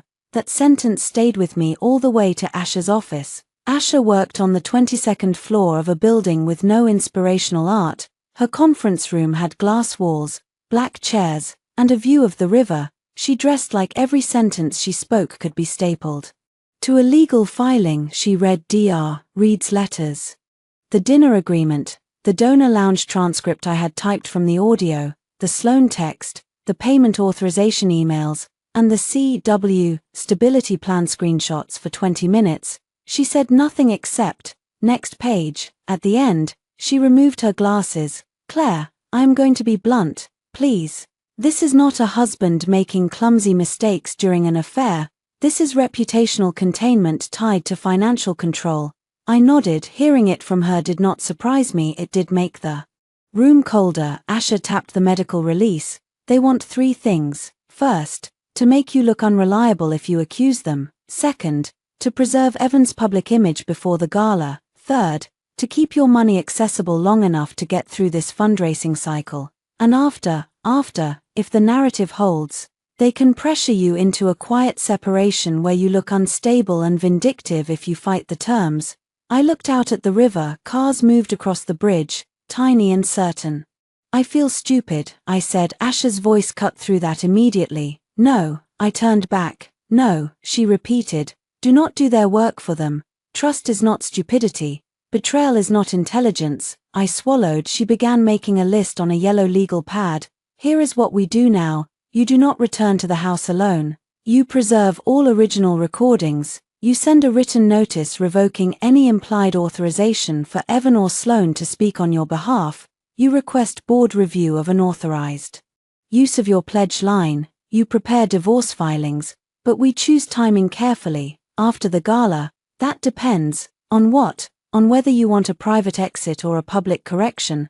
I thought of Sloane in the donor lounge, no one will believe her. I thought of Evan's speech, the caregivers who stay. I thought of every person who had looked at me with pity that did not belong to them. Public correction. I said. Asher studied me. That is harder. I know, they will attack you harder. Before then, I know, you may lose people who prefer the lie because the truth inconveniences them. My throat tightened. I think I already have. Her expression softened for 1 second, then she slid a clean pad toward me. Then we billed this properly. For the next hour, we mapped the evidence. Full recording 1. Donor lounge, full recording 2. Office call, medical documents, DR, read financial documents, bank revocation and unauthorized pledge routing, dinner recording, attempted consent. Pressure and Sloane's control comment, foundation files, CW, stability plan, narrative memo, donor briefing, draft speech, potential witness, Ben Soto, potential witness, Julian, finance operations, potential witness, Helen Royce, if she was willing to admit she had been briefed. Asher underlined one phrase, pattern of conduct. Individual comments can be explained away, she said. Patterns are harder to bury. My phone buzzed, unknown number. I answered on speaker after Asher nodded. Mrs. Whitman, it was Ben. He sounded nervous. This is Ben Soto, from the event. Hi, Ben. I saved the message from MS. Pierce. She also came by the ballroom this morning and asked if the podium MIC could be isolated from the floor MIC. She said there were concerns you might approach the stage. Asher's pen stopped. I said, did she put that in writing? Some text. Then she called, can you send the text? Yes, I do not want trouble, I understand. He exhaled. I heard what she said about you, in the hallway. I do not know you, but it felt wrong. That nearly broke me, not because Ben was important, because he was not. He owed me nothing. He was a hired audio director with invoices to protect, and still he had recognized wrong when people who shared my table pretended not to. Thank you, I said. After he hung up, Asher leaned back. The stage matters to them. Yes, then it matters to us. She wrote another line, audio access. I looked at it. A plan began to form, not as revenge fantasy, but as architecture. They had built a room where I would not be believed. I would build a room where they could not interrupt themselves. When I left Asher's office, the sky had cleared. Sunlight hit the river hard enough to make me squint. Evan called as I reached my car. I let it ring. A text followed. We need to present unity at the gala. I am willing to forgive today's behavior if you come home tonight and stop involving outsiders. I read it once, then I forwarded it to Asher. Forgive the arrogance of that word. Another text came from Sloane. Dr. Reed cannot help you if you keep lying to her. I stopped walking. How did Sloane know I had seen Dr. Reed? My skin went cold. I called the clinic. The office manager answered. I asked whether anyone had called asking about my appointment schedule. She put me on hold. When she returned, her voice had changed. Someone called this morning claiming to be from your household office, she said. They asked whether you had arrived safely because Mr. Whitman was concerned. Did you tell them? We confirmed you were here. I am very sorry. We did not release medical information. I closed my eyes. Evan had tracked me through concern. Sloane had texted me through it when I told Asher. She said, that changes the urgency. You are not going home alone. I looked at my car, then at the street, then at the reflection of myself in the building glass. Bare hand, folder under arm, shoulders straight. Good, I said that evening, with Asher on the phone and a locksmith scheduled. I returned to the house with my friend Mara and 2 suitcases. Evan was not home. Sloane's mug was still in the sink. I left it there. I packed clothes, documents, my grandmother's watch, 3 framed photos that belonged to me before Evan, and the wedding album, not for memory, for evidence of donations, guest lists, and people who once saw us as a partnership. As I zipped the second suitcase, I heard the garage door open. Mara looked at me. My phone was already recording. Evan's voice came from downstairs. Claire, then, sharper. Why is there a locksmith van outside? The locksmith looked younger than I expected, with a tattoo of a compass on his wrist and the expression of a man who had learned not to ask questions in expensive neighborhoods. Evan asked enough questions for everyone. Who authorized this? He demanded from the foyer. I came down the stairs with 1 suitcase in my hand. Mara followed with the other.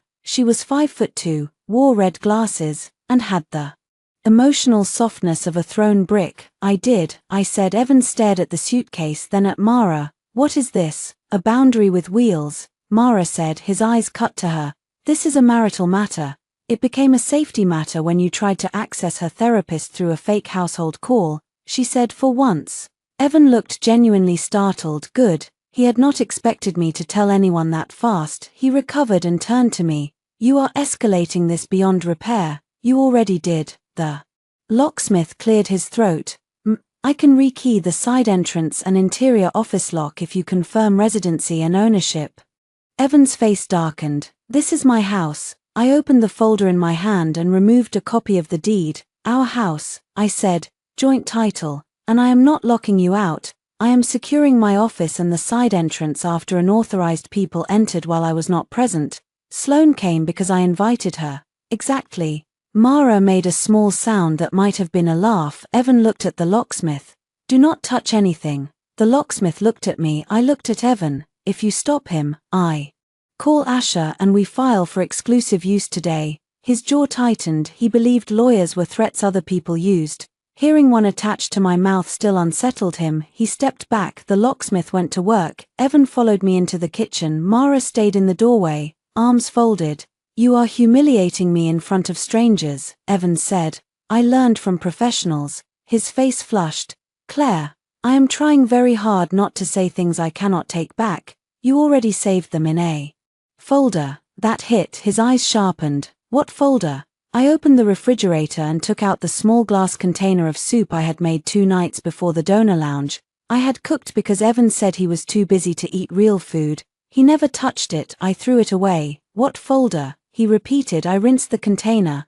Ask Sloane. He stepped closer. Mara shifted in the doorway. Evan noticed and stopped. I do not know what she is telling you, he said, changing tactics, but Sloane has been trying to protect me from a public breakdown. That is all. Your breakdown or mine? He looked offended. I dried my hands. The locksmith's drill word from the hallway. Evan lowered his voice. If you leave like this, people will ask questions. Let them. They will ask why my wife moved out 2 days before the biggest benefit of my career. Tell them you are supporting me with compassion. His mouth tightened for the first time.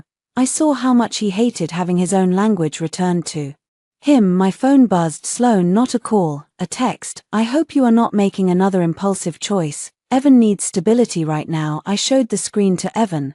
Does she always know what is happening in our house? His eyes flickered. That is not what this is. What is it? She is worried. She is monitoring. Mara spoke from the doorway. There is a word for that when the wife did not consent. Evan ignored her. I took a screenshot and sent it to Asher. Then I carried my suitcase to the front door. Evan followed. You are still coming to the gala, he said. It was not a question. I turned on the front step. Yes. Relief flashed across his face before he hid it.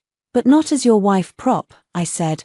As the person whose name is on the founding documents. His relief vanished. What does that mean? You will find out in the room. I left him standing under the porch light while the locksmith changed the side lock. The hotel I chose was not luxurious. It was clean, anonymous, and paid for with my personal card. Mara stayed with me that night, ordering Thai food and pretending not to notice when I stood in the bathroom for 10 minutes gripping the sink at midnight. Sloane posted a photo on the foundation's private volunteer channel. A shot of the gala stage. Caption, almost ready, holding space for compassion, truth, and the people brave enough to accept help. Mara read it over my shoulder. She is begging to be sued. She is baiting me. Both can be true. The next morning, the foundation hosted a filmed promotional session with selected speakers. Evan expected me not to come. Sloane expected me to come and crack. I came. The ballroom looked different in daylight. No candles. No champagne, just wires taped to the floor, camera lights, rows of empty chairs, and staff moving with clipboards. Sloane stood near the stage in cream trousers and a silk blouse, holding a tablet like a shield. Evan spoke to the videographer. When he saw me, his expression froze. Sloane smiled. Claire, she called, warm enough for the room. I did not know you were joining us. I am on the board materials for the founding partner segment. Her smile tightened. We adjusted the run of show. I did not approve that. Evan came over. This is not a board meeting. No, it is content using my name and story. He lowered his voice. Do not start here. I looked around. Staff, cameras, Ben at the audio table, Julian near the stage, looking exhausted. I am standing here, I said. You are. The one afraid of what might start. Sloane touched Evan's arm again in public. A camera assistant glanced at the gesture, then away. Sloane noticed me noticing. She stepped closer, lowering her voice so only I could hear. Or so she thought. Ben's boom was not aimed at us, but my phone was in my blazer pocket. You look tired, she said. Did you sleep at all? Well enough. Hotels can be lonely. I smiled. Not as lonely as being married to Evan. Her eyes flashed, then she softened her face. For the room, I know you think I am your enemy, she said, but I am trying to keep you from doing something humiliating. You keep using that word like it scares me. Humiliation should scare you. She leaned closer. Because once people see you as unstable, every denial becomes part of the illness. There it was, clean, direct, recorded. I kept my voice even. Is that what you are counting on? She glanced at Evan. He was speaking to the videographer again, pretending not to watch us. I am counting on reality, she said. Evan belongs in rooms you cannot handle. I can help him there. You can fund them, decorate them, and smile in pictures. But you cannot stand beside him without reminding everyone that he is married to a woman falling apart. The words entered me one at a time, not because I believed them, because I had once feared them. Evan had been the public one, the charming one, the man who could step onto a stage and make strangers cry. I had been the builder behind the curtain, the drafts, the donor research, the brand strategy, the thank you notes, the late-night budget fixes. Sloane thought the curtain was a cage. She did not understand that curtains can open. I said, "Does Evan know you talk like this?" She smiled. "Evan knows what works." Then she raised her voice. "Claire, please do not touch the camera equipment." I looked down. My hands were at my sides. The room turned. A volunteer frowned. The videographer lowered his camera. Evan came over quickly. "What happened?" he asked. Sloane stepped back, face pale. She moved toward the equipment. I asked her to stop. I stared at her. It was so crude, so simple, and for a second, it worked. People looked from her to me, measuring which woman appeared safer. Evan put on the voice. "Claire," he said gently, "let us step outside." "No," his eyes warned me. I raised my hands slowly, palms open, and turned in a small circle. "Ben," I said, clear enough for the room. Were my hands near the camera equipment? Ben looked startled. Every eye moved to him. Sloane's face tightened.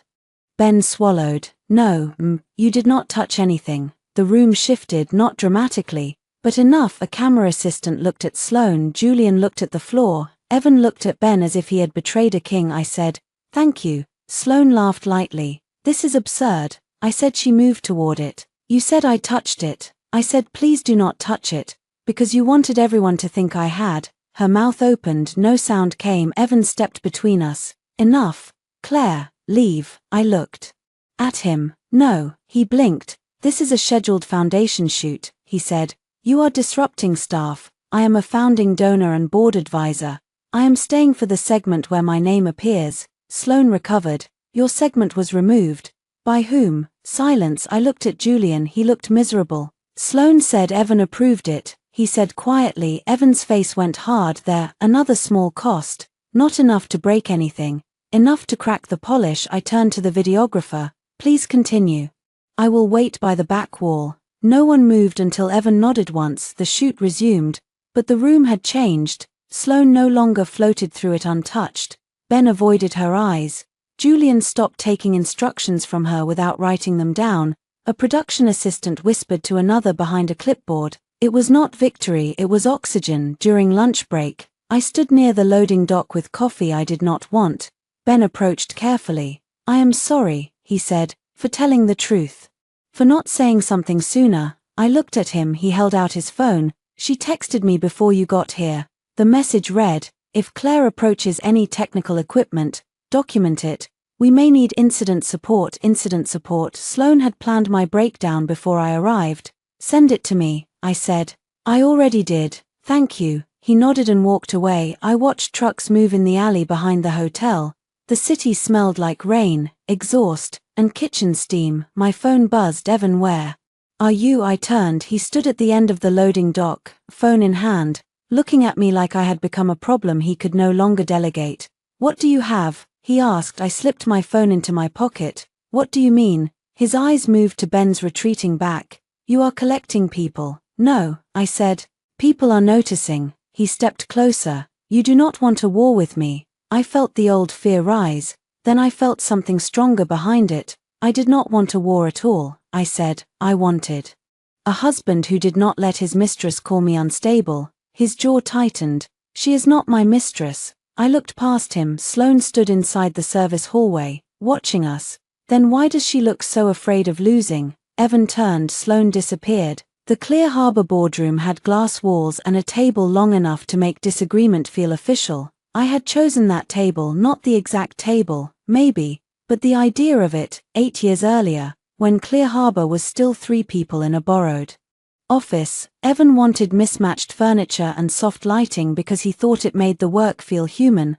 I told him donors with 7-figure capacity liked humanity better when it came with stable chairs, audited numbers, and coffee served hot. He laughed and called me ruthless. Then he used my line in a donor pitch. Now I sat at the same long table with a folder in front of me and 8 board members looking anywhere except directly at my bare left hand. Evan sat at the head of the table. Sloane sat 2 chairs to his right. That alone was a message. She had been told not to speak for the foundation after the finance committee confusion, but she was still there. Evan believed presence could become legitimacy if repeated often enough. The board chair, Daniel Cho, cleared his throat. We are here because Claire requested an urgent governance review before the annual benefit. Evan gave a controlled smile. And because there has been a misunderstanding around payment channels, I am confident we can resolve it without distracting from the mission. I opened my folder. Sloane watched my hands. Good. Daniel looked at me. Claire, you asked to speak first. Yes. Evan leaned back, already preparing to look patient. I did not begin with Sloane. I began with numbers. On Monday, I revoked automatic access to my personal pledge line after learning that gala expenses had been routed for payment without my written approval. I want to be clear. I am not withdrawing support from program services. I am suspending unauthorized use of my personal funds for event optics until the board reviews who approved those charges. I slid copies of the bank revocation and Julian's forwarded email across the table. The treasurer, Marcy Lane, picked them up first. Her eyebrows drew together. Sloane, she said, you wrote that Evan confirmed Claire's approval. Sloane folded her hands. That was my understanding. From whom? Evan. Everyone looked at Evan. He smiled thinly. Claire and I have always handled these things informally. Informally is not written approval, Marcy said. Evan's smile thinned further. A small cost, I continued. This is not only about one payment. This is about a pattern of people speaking for me without my consent. Sloane shifted. Daniel said, what pattern? I passed out the printed email from Sloane to Dr. Reed's office. Evan sat forward. That is private. No medical information is included, I said. It is an inquiry sent to my therapist by a foundation employee without authorization, describing my alleged deterioration. Marcy looked up sharply. One board member, a retired judge named Peter Walsh, adjusted his glasses. Sloane, Daniel said slowly, did you contact Claire's therapist? Sloane's face softened into concern. Evan was worried. We were trying to understand how to support her. Why through a foundation email? Marcy asked. Sloane paused. Evan answered, because the concern involved foundation events. Peter Walsh looked at him over his glasses. That answer does not help you. Another cost. I kept my voice steady. I have a letter from Dr. Reed confirming that she has not diagnosed me with any condition that impairs my ability to manage my affairs, finances, communications, or public appearances. I handed out the letter. Sloane's eyes flicked toward Evan. He did not look at her. The room was beginning to understand it had been invited into something uglier than a marital dispute. I felt no triumph. Not yet, only focus. I also need the board to review communications prepared about me without my knowledge, I said. Evan's chair scraped slightly. Claire, Daniel looked at him. Let her finish. That was new. I opened the next section of my folder. Narrative containment around Claire W.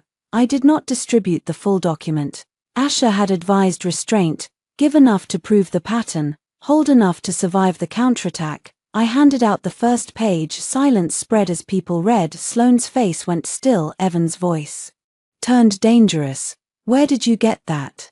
I looked at Daniel, not at him.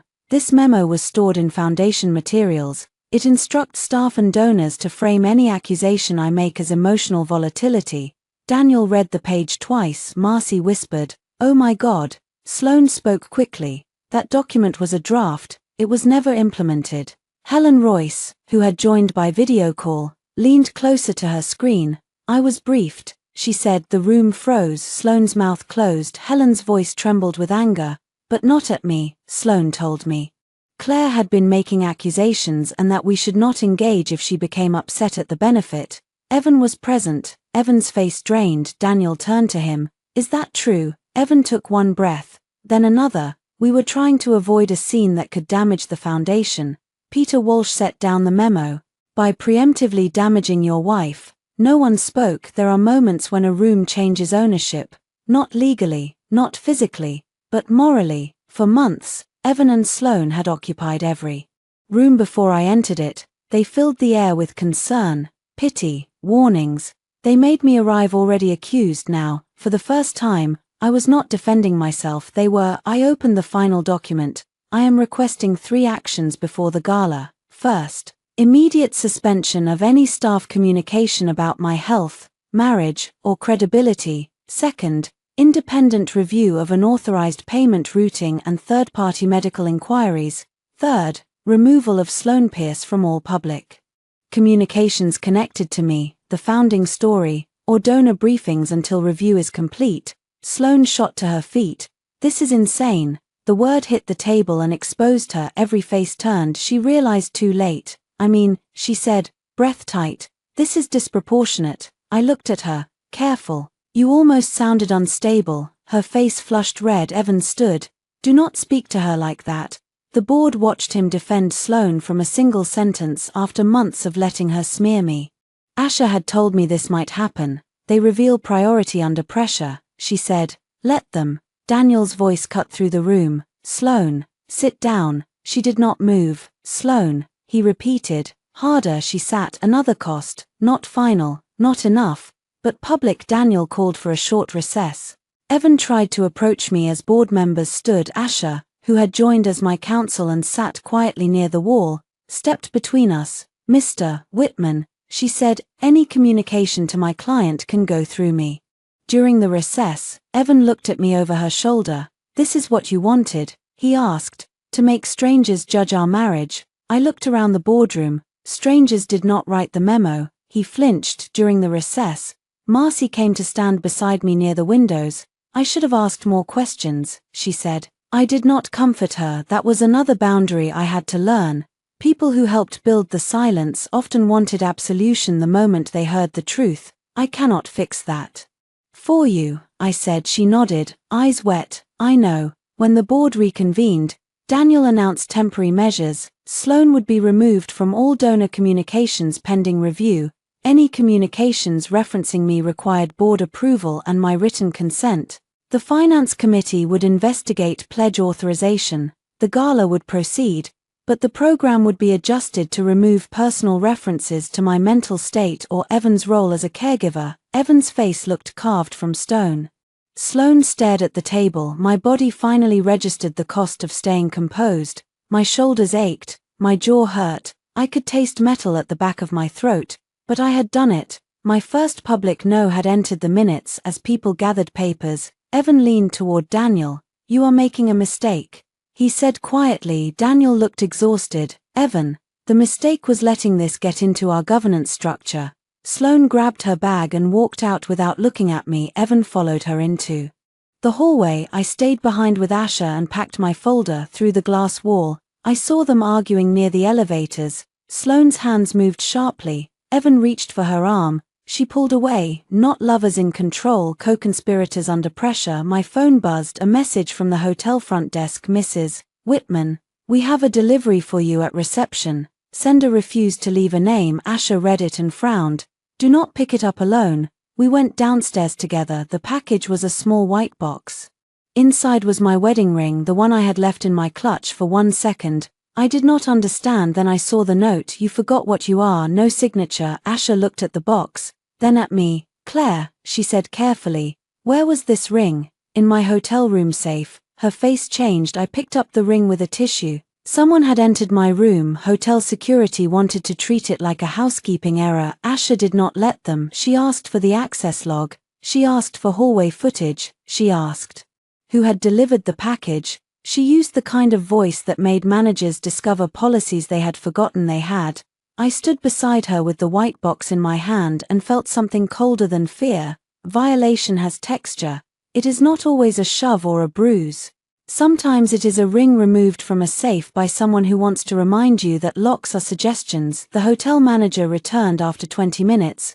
"Our records show one entry at 2:14 p.m. by a master key," he said.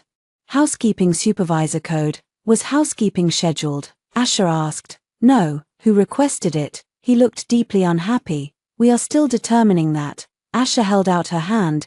"Preserve the footage. Now." My phone rang. "Evan." Asha looked at the screen. "Answer." "Speaker." I did. Evan's voice came through, tight and controlled. "Where are you?" "Why?" "Because you left the board meeting in a state." I stared at the ring box. "In a state?" I repeated. Asha's eyes sharpened. Evan exhaled. "Do not twist words. My mother is worried. I am worried. Did you send me something?" A pause. "What?" "A package." Another pause. "Smaller." "Worse." "No." "Did Sloan?" "How would I know?"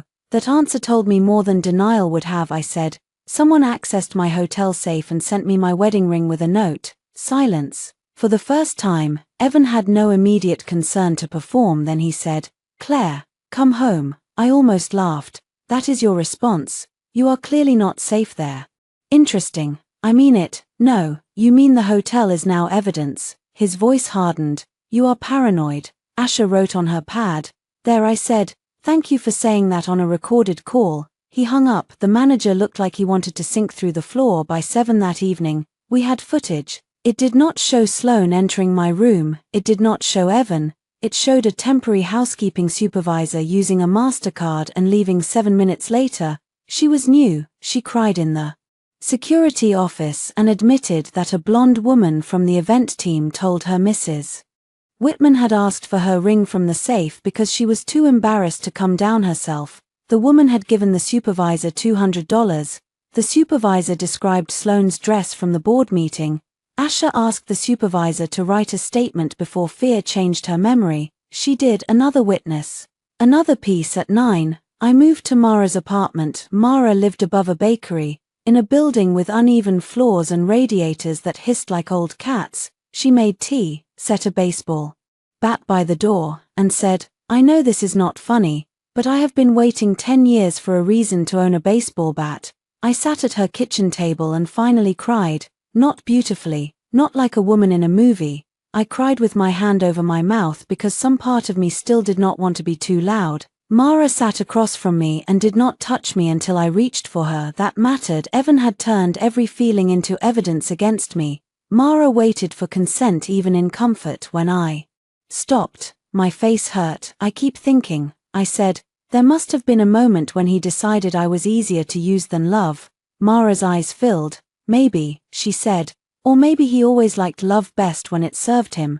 That was worse because it sounded possible. The next morning, Margaret called. I let it go to voicemail. "Claire, enough. You have frightened everyone. Evan has agreed not to pursue any formal support plan if you come to the house at noon and speak with us calmly. We want to avoid legal unpleasantness. Your behavior with the board was damaging, but it can still be explained as stress." Explained. I saved it. Then a message from Evan. "My mother is hosting a family conversation.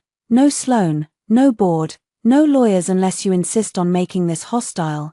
We need to settle what you will say at the gala." Asha read it and said, "They are trying to control the narrative before the event. We can refuse." "I want to go." "No, with you nearby." She looked at me for a long moment. "You are not a detective in your own abuse." "I know. Do you?" I looked down at my hands. Did I? Or had I become addicted to gathering proof because proof felt safer than grief? I took a breath. "I need one more thing," I said. I need them on record trying to make me say I am unstable, not implied, clear. Asha's expression did not soften, but her voice did. Then we do it safely. I am in the car, Mara is in the car, you wear the recording pin, you do not stay longer than 30 minutes, you do not drink anything, you do not hand them your phone, if anyone blocks you, you leave. The marital home looked strange at noon, too bright, too staged, the front windows gleamed, fresh flowers sat on the entry table. Margaret had arranged the room for judgment, chairs in a half circle, tissues on the coffee table. Water glasses aligned, a folder at each seat. Evan stood by the fireplace. Margaret sat in the center chair. Sloane was not visible. I did not trust visible. Where is she? I asked Evans. Eyes darkened. Not here. Where is she? Margaret snapped. This obsession is why we are here. I looked around. There were 4 chairs, one empty beside Evan. I walked to it and picked up the folder. Sloane's name was on the inside tab. Evan closed his eyes. I turned toward the hallway. Sloane, I called, you can come out. Silence. Then the powder room door opened. Sloane emerged wearing pale blue and an expression of reluctant bravery. I was asked to stay out of sight because my presence triggers you, she said. I almost admired the commitment. I sat in the chair farthest from them, closest to the door. Start, I said. Margaret folded her hands. Claire, this family has tried to be patient. No, this family has tried to be strategic. Evan's jaw tightened. We are offering you a path back. I did not ask for one. Sloane sat beside him. Maybe just listen. I turned the recording pin slightly beneath my collar. Margaret opened her folder. We have prepared a statement. You will not have to say it from the stage. Evan can say it if you prefer, but you will approve it in writing. She slid a page across the coffee table. I did not pick it up. I read from where I sat due to recent emotional strain. I recognize that I misinterpreted professional relationships and caused pain to people who were trying to support me. I am grateful to Evan Whitman and Sloane Pierce for their compassion during this difficult period. My vision narrowed. There are insults so large they become clarifying. I looked at Evan. You want me to thank your mistress for helping you call me unstable? Sloane whispered. That language is abusive. I laughed once. To whom? Evan leaned forward. Claire, if you approve this, we can stop the board review from becoming uglier. We can protect everyone, the foundation. My mother, you, not Sloane. His eyes flicked to her. There it was again, priority under pressure. Margaret said. Sloane has been unfairly attacked. I looked at her. By the wife whose house she entered, whose therapist she contacted, whose hotel safe she had accessed. Sloane's face went white. Evan looked sharply at her. Good, he had not known the safe proof was that solid. Sloane recovered. That is a disgusting accusation. The hotel has a statement. Her lips parted. Margaret looked confused.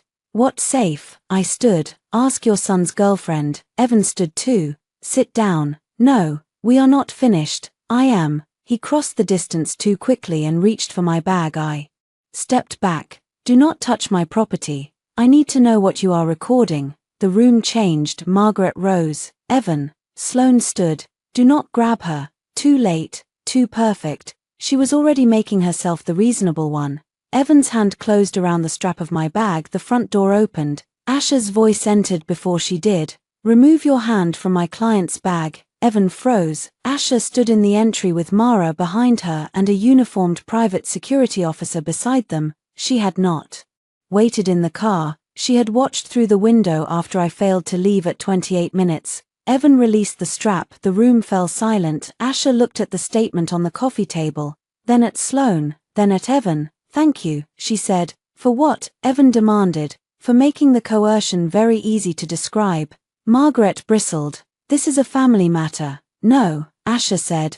This is now a documented attempt to compel a false statement connected to medical reputation, marital misconduct, and foundation governance. Sloane sat down slowly. Evan looked at me with something close to hatred under it. Finally, was fear. You planned this, he said. I picked up the statement with a tissue and placed it in my folder. No, I said. You did. I attended. As we left, Evan followed me onto the porch. Rain had begun again, light and cold. You think you are winning, he said. I turned for the first time. I saw him without the glow I had built around him, not as the man from the pier, not as the founder, Not as the wounded boy who wanted to make pain meaningful. Just Evan, standing in a doorway he thought he owned, furious that the person he underestimated had learned to leave. I think, I said, you are scared people will hear you clearly. His face shifted. Behind him, Sloane appeared in the hall. Evan lowered his voice. What do you want? The question almost made me sad. 8 years of marriage, and he still thought the truth was a negotiation. I looked past him, into the house that had stopped feeling like mine. The full recording, I said. He went. Still, I smiled without warmth. You should have asked which one. The ballroom was full when I arrived, not crowded. Full. There is a difference. Crowded rooms feel accidental. Full rooms feel arranged. Every table had been placed to honor hierarchy. Major donors near the stage, board members in the center, press along the side wall, program families with name cards near the aisle so cameras could find them easily. Blue light washed the walls. The Clear Harbor logo glowed behind the podium. A string quartet played near the entrance. Waiters moved between tables with trays of sparkling water and champagne. Above it all, Evan's face smiled from a screen. 8 years of work had taught me where to stand in a room like this. Not too near the door, not near the bar, near the side aisle, where you could see the stage, the donors, the exits, and the staff table. Tonight I stood there in a black dress with long sleeves and a high neck. Not mourning, armor. My phone was in my clutch. The original recordings were backed up in 3 places. Asha stood near the press table, speaking quietly with Daniel Cho. Mara sat at table 14 with a volunteer badge she had no intention of earning. Ben was at the audio console, face pale but steady. Evan saw me from across the room. He wore the charcoal suit again for a moment. His expression shifted into something almost human, exhaustion, pleading, maybe memory. Then Sloane stepped beside him. She wore red. Of course she did. The board had removed her from communications, but Evan had brought her as his guest, not staff, not official, guest, a final claim disguised as defiance. People noticed. Good. Helen Royce approached me with champagne she did not drink. Claire, she said. Helen, her eyes searched my face. I owe you an apology. You owe yourself better questions. She accepted that with a small nod. I should have asked them. Yes. Her mouth tightened. I believed Evan because he sounded tired. A lot of women are destroyed by tired men with good voices. Helen looked toward the stage. What happens tonight? I followed her gaze. That depends on how much truth people can tolerate before dessert. A bell chimed. Guests moved to their seats at table 1. My name card had been removed. I found it at table 9. Between a city council aide and a wellness influencer who once posted that sadness could be reduced by drinking more mineral water. I picked up the card. A waiter hurried over. Mrs. Whitman, I am sorry. The seating was adjusted. Who adjusted it? He swallowed. Mr. Whitman's office. I looked toward Sloane. She was watching. I smiled. Then I walked to table 1 and stood behind the empty chair beside Evans. Daniel Cho looked up from his seat. His eyes moved to the card in my hand, then to Evan, then back to me. He stood. Claire, he said, loud enough for the table. Please, this is your seat. He pulled out the chair. Another shift moved through the room, small, visible. Evan's face tightened. Sloane's hand closed around her napkin. I sat beside my husband for the last time in public.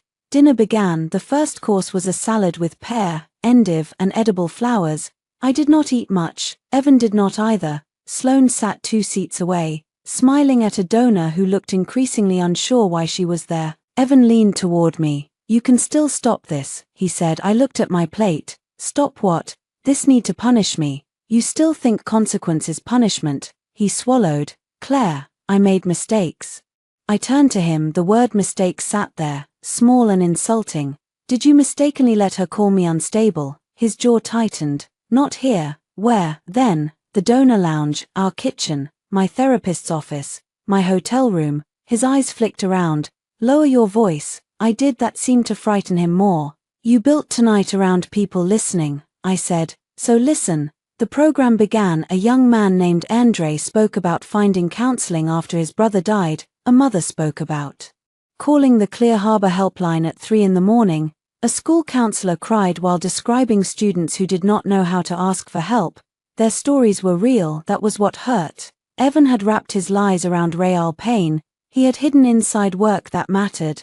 He had trusted that I would not risk hurting the mission to expose the man using it. He knew me well enough to exploit my conscience, not well enough to predict what would happen when conscience turned toward truth. Daniel introduced Evan. Applause rose. Evan stood for half a second. His hand hovered near my shoulder. I looked at it. He lowered it. He walked to the stage. The lights warmed.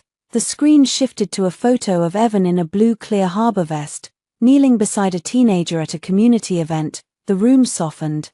It always did when Evan stood at a podium. He had presence, a calm voice, hands that moved as if shaping safety out of air. Good evening, he began. The room quieted. Every year, I stand here and tell you that Clear Harbor exists because silence almost cost me someone I loved. I looked down at my hands, that line used to refer to his younger brother, who died before I met Evan. It was the original wound behind the foundation. I had honored that wound, protected it, helped him build something around it. Now he continued, but this year, I have learned that silence takes many forms. Sometimes silence is a person you love pulling away. Sometimes it is fear turning into accusation. Sometimes it is pain speaking in a voice that wounds everyone nearby. A murmur moved through the room. He was doing it, even after the board warning, even after the review, even after everything documented. He could not resist the stage. Evan placed both hands on the podium. To love someone through invisible pain is not easy. It requires patience, it requires boundaries, it requires the courage not to shame them, even when they shame you. I heard Helen inhale at the next table. Asher looked at me. I stood. The movement was quiet, but table 1 felt it, then table 2, then the nearest camera. Evan saw me. His voice faltered for the first time. Claire, he said, not into the microphone, but the microphone caught it. I walked toward the stage. Security shifted near the side aisle. Daniel stood quickly and raised one hand. He had been warned. He did not stop me. Sloane rose halfway from her seat. Ben looked at me from the audio console. I gave the smallest nod. Evan stepped away from the podium. This is not the time. I climbed the 3 steps to the stage. The room had gone silent enough to hear the quartet chairs creak near the wall. I stood beside my husband under the Clear Harbor logo. For years, I had adjusted his tie before speeches. Tonight, his tie was slightly crooked. I did not fix it. I turned to the audience. My name is Claire Whitman, I said. Most of you know me as Evan's wife. Some of you know me as an early donor. A few of you know that before Clear Harbor had an office, a staff, or a logo, it had my grandmother's money, my client list, and my unpaid labor. Evan whispered, "Do not." I looked at him. You had many chances to say that. Then I faced the room again. Tonight, my husband planned to suggest that I am mentally unstable, not directly. He is too careful for that. He planned to make you feel sorry for him while making you doubt me. His communications director, Sloane Pierce, has already told some of you that I invent affairs, spiral, fixate, and need help accepting reality. Sloane stood. This is outrageous. Her voice rang from the floor. I looked at Ben. The ballroom speakers came alive. Sloane's recorded voice filled the room. She has good days. I really do want to be fair to Claire, but when she gets threatened, she invents things, affairs, conspiracies, people stealing her work. The room froze. On the screen behind me, a simple label appeared. Full recording 1, Donor Lounge, Monday, 6:42 p.m. Sloane's voice continued. The hardest part is that Claire can sound very calm at first. That is why people believe her. But then she spirals, she fixates. Then Evan's voice, we are asking people not to engage if she makes accusations tonight. It is better for her, safer. Someone gasped. Evan turned toward the audio table. Cut it, he snapped. The microphone caught that too. Ben did not move. Daniel stood at table 1. Let it play. The recording continued. Helen's voice entered. Does Claire still control the matching pledge for tonight? Evan's answer filled the room. Technically, yes, but she has always supported Clear Harbor. She will not jeopardize the work. The ballroom changed. I could feel it. Not sympathy. Not yet. Recognition. Money had entered the lie. The screen shifted to the unauthorized payment email. Sloane's voice from the recording said, once the benefit is finished, we can handle the rest privately. Evan's recorded voice lowered. It means Claire needs help accepting reality. I watched Evan's face as his own words returned to him. He looked furious, not ashamed, furious that mattered. I lifted the second page from my folder. You are hearing only part of the pattern, I said. I have given the board and my attorney the full files. Tonight, because Evan chose to use this stage to continue the lie, you will hear the part that concerns this room. The next recording began, Sloane in his office, after he thought I had gone upstairs. The gala is the point. Once you give that speech, people will see you as the patient husband. If she fights you after that, she looks cruel or sick. Either way, you win. The silence became physical. Evan whispered. Claire, I did not look at him. The recording continued, Evan's voice. And if she has proof, Sloane's laugh. Of what? That we are worried about her. A donor near the front covered her mouth. Sloane began moving toward the side exit. Mara stood up from table 14 and moved into the aisle, not blocking her, just making sure everyone saw her leaving. Asha stepped toward the press table. The screen changed again. Dr. Naomi Reed's signed statement appeared. No diagnosis impairing ability to manage affairs, finances, communications, or public appearances. No authorization for Evan Whitman or Sloane Pierce to access records. Asha had redacted private details. What remained was enough, I said. My therapist did not diagnose me as incapable. She did not recommend that my husband control my money, my public appearances, or my voice. Yet Sloane contacted her office through a foundation email and described my alleged deterioration. The email appeared. A low sound moved through the room, not gossip. Now disgust. Evan reached for the microphone. I stepped back. Daniel moved onto the stage. Evan, he said quietly, do not touch that mic. Evan looked at him as if he had forgotten the board chair existed. This is my foundation, he said. The microphone caught it. Daniel's face hardened. No, he said, it is not. That line landed harder than any speech. I turned to Evan. You wanted me to look unstable if I spoke, so I waited, I documented, I confirmed, I gave you every opportunity to stop lying. His voice dropped. You are destroying everything. No, I said, I am refusing to be buried under it. Then I gave Ben the final cue. The third recording played, Sloane's voice from the promotional shoot. Once people see you as unstable, every denial becomes part of the illness. A few people stood. Sloane had reached the side doors. Security stopped her, not by grabbing, but by asking her to remain because the board requested it. She turned back toward the room, face white with rage. The recording continued. Evan belongs in rooms you cannot handle. I can help him there. You can fund them, decorate them, and smile in pictures. But you cannot stand beside him without reminding everyone that he is married to a woman falling apart. No one looked at me with pity now, they looked at her. Evan stood very still. The last recording began. The family intervention, Margaret's voice.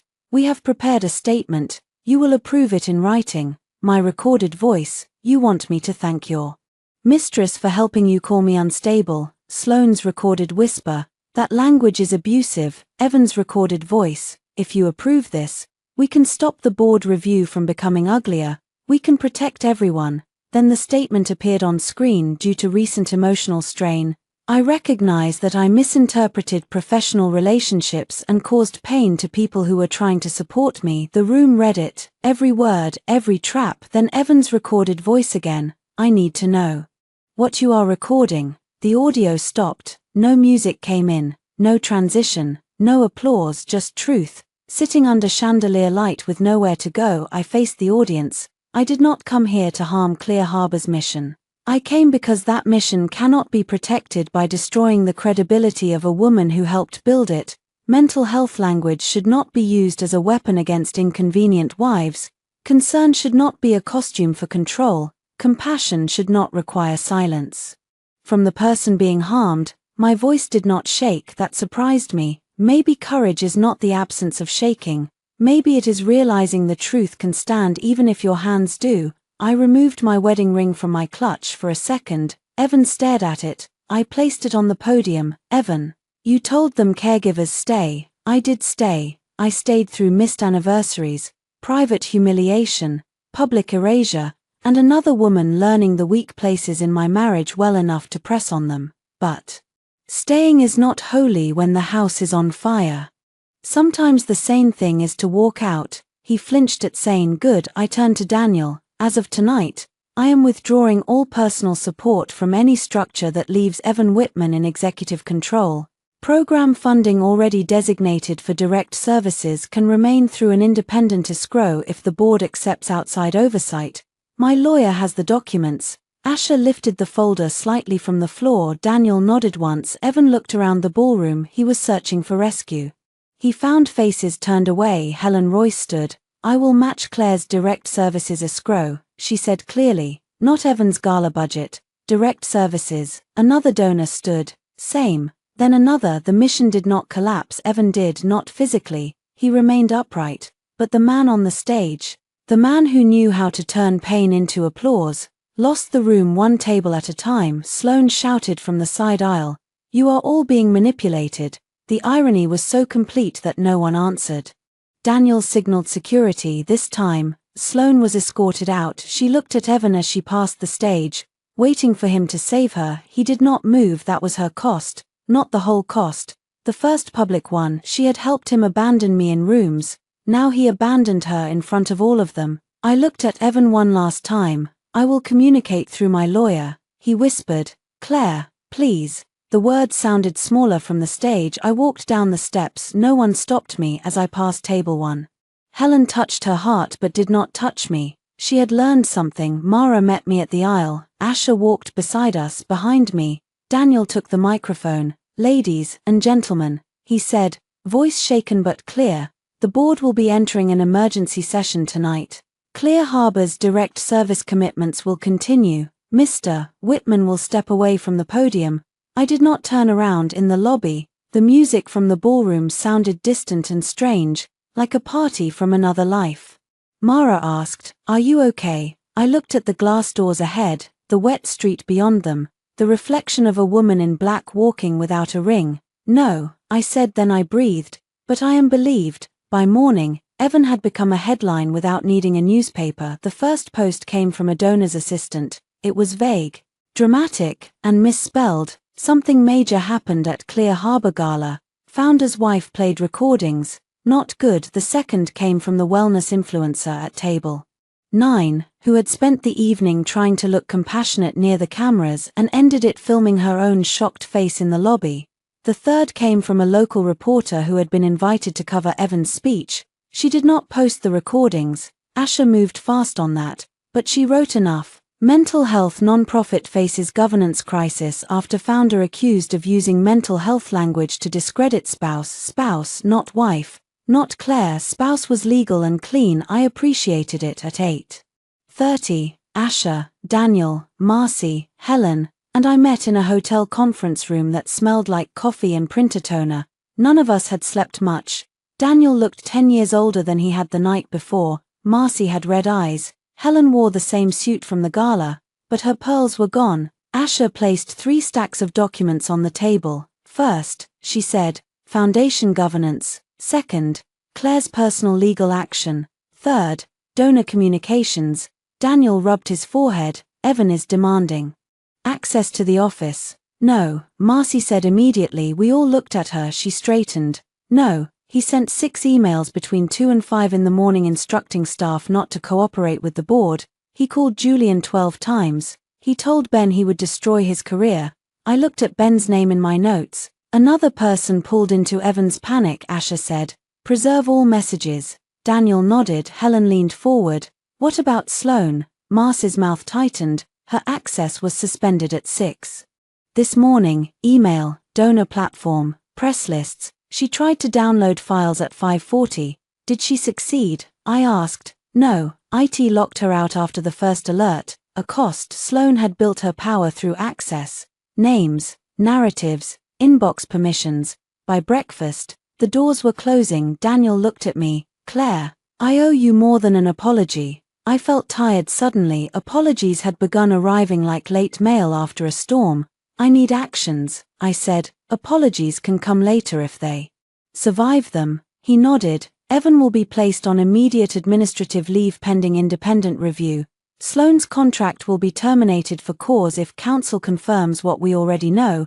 We will issue a statement that no donor, staff member, or member of the public should rely on any prior communication questioning your health or credibility.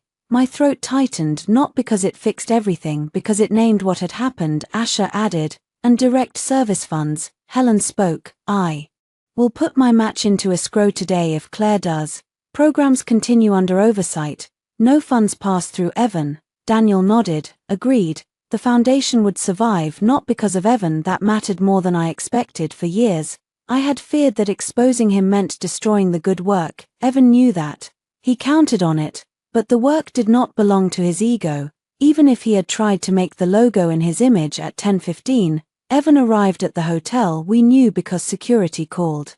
Daniel from the lobby. He is asking for Claire, Daniel said after hanging up. Asher looked at me. No, I said. The word came easily now. Asher told security that all communication should go through counsel. 5 minutes later, my phone began ringing. Evan, then Margaret, then Evan again. Then a number I did not recognize. Asher held out her hand. I gave her the phone. She put it on silent and placed it face down.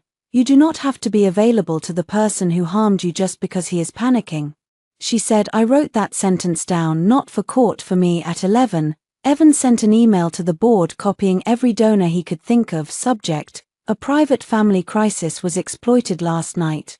Daniel read it aloud in a flat voice. Friends, many of you witnessed a painful and misleading display at last night's benefit. I will not shame my wife by litigating her mental health in public. I ask for compassion as our family addresses a private matter. Asher smiled without warmth. He cannot stop. Helen's face hardened. He used the phrase again. Mental health, private matter, compassion. The cage, rebuilt in email form. Asher drafted the board response. The Clear Harbor Foundation board is aware of Mr. Whitman's communication. Mr. Whitman has been placed on administrative leave pending independent review. The board has received documentation contradicting claims and implications regarding Claire Whitman's mental health and credibility. No person is authorized to speak on Mrs. Whitman's medical, marital, or financial affairs. Daniel sent it. Within 3 minutes, donors began replying. Thank you for clarifying. Please remove me from Mr. Whitman's personal updates. I support independent review. One reply came from a woman named Patricia, who had avoided me for months after Sloan warned her I was struggling. Claire, I am sorry. I believed concern because it was easier than asking you directly. I did not answer. Not yet. At noon, Asher filed the divorce petition. There was no dramatic courthouse scene that day. No judge. No gavel. Just documents submitted electronically and stamped by a system that did not care whether my hands were cold.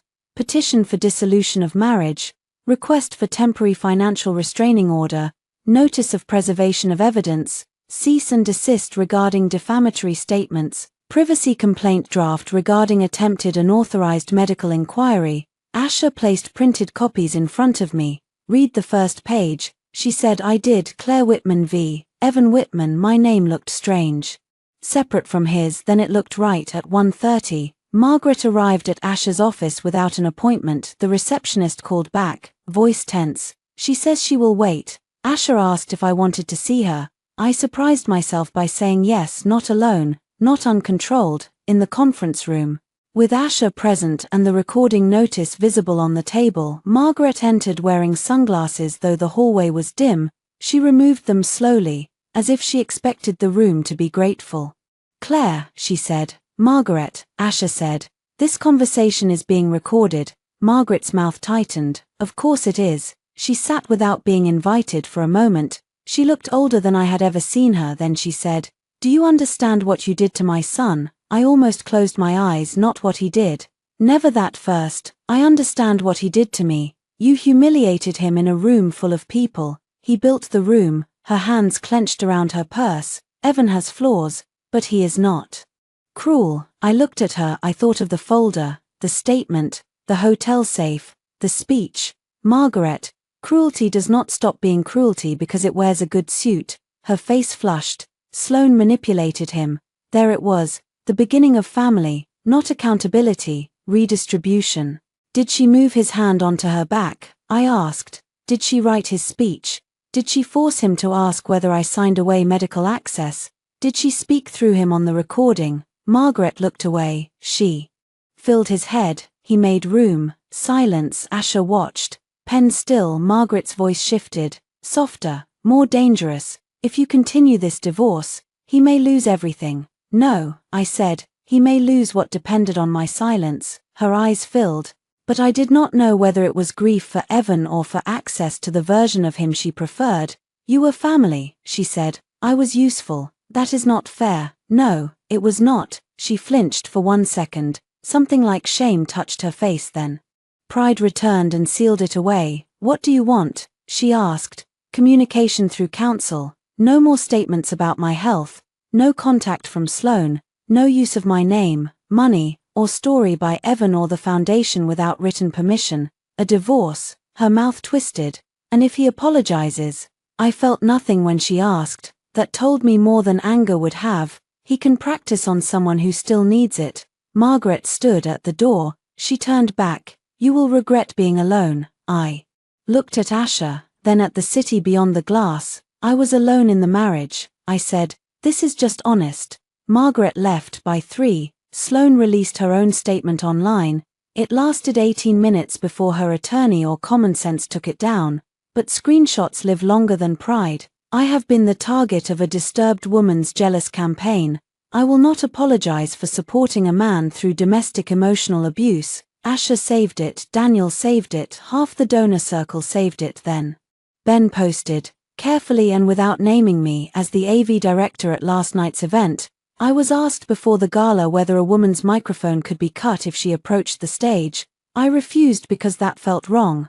After hearing what was played, I stand by that refusal. He did not say Sloane's name. He did not have to. Production people began commenting. Former staff, a volunteer who said Sloane had warned them to document Claire's behavior, a junior communications assistant who wrote, then deleted, then reposted. I was asked to draft language about Mrs.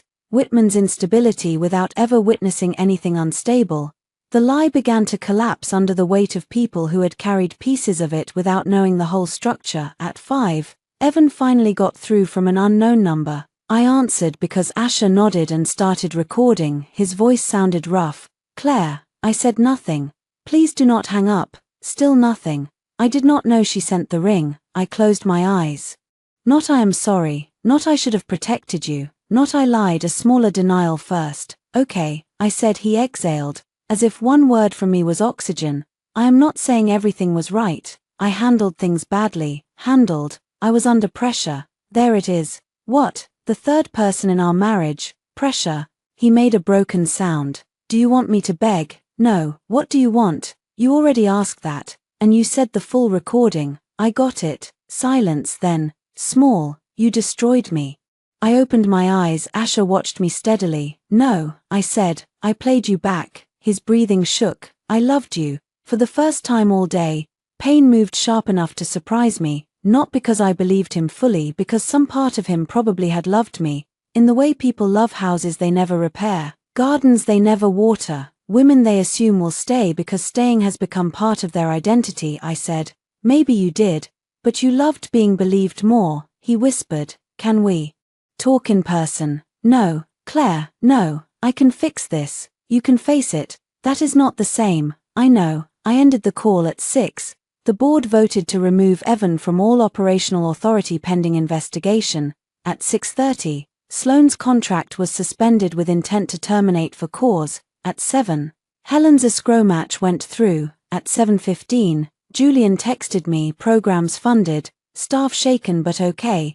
Thank you for making the distinction. I sat on Mara's sofa with a blanket around my shoulders and read the message 3 times. The mission had survived the man, so had I. Near midnight, when the apartment was quiet and Mara had fallen asleep in the armchair with the baseball bat beside her, I opened my clutch. The wedding ring was gone, sealed in an evidence bag at Asher's office. My finger still felt its absence, not like a wound now, like a healed place learning air. The courthouse hallway smelled like floor polish, wet wool, and bad coffee. Evan stood near the mediation room windows with his hands in his coat pockets.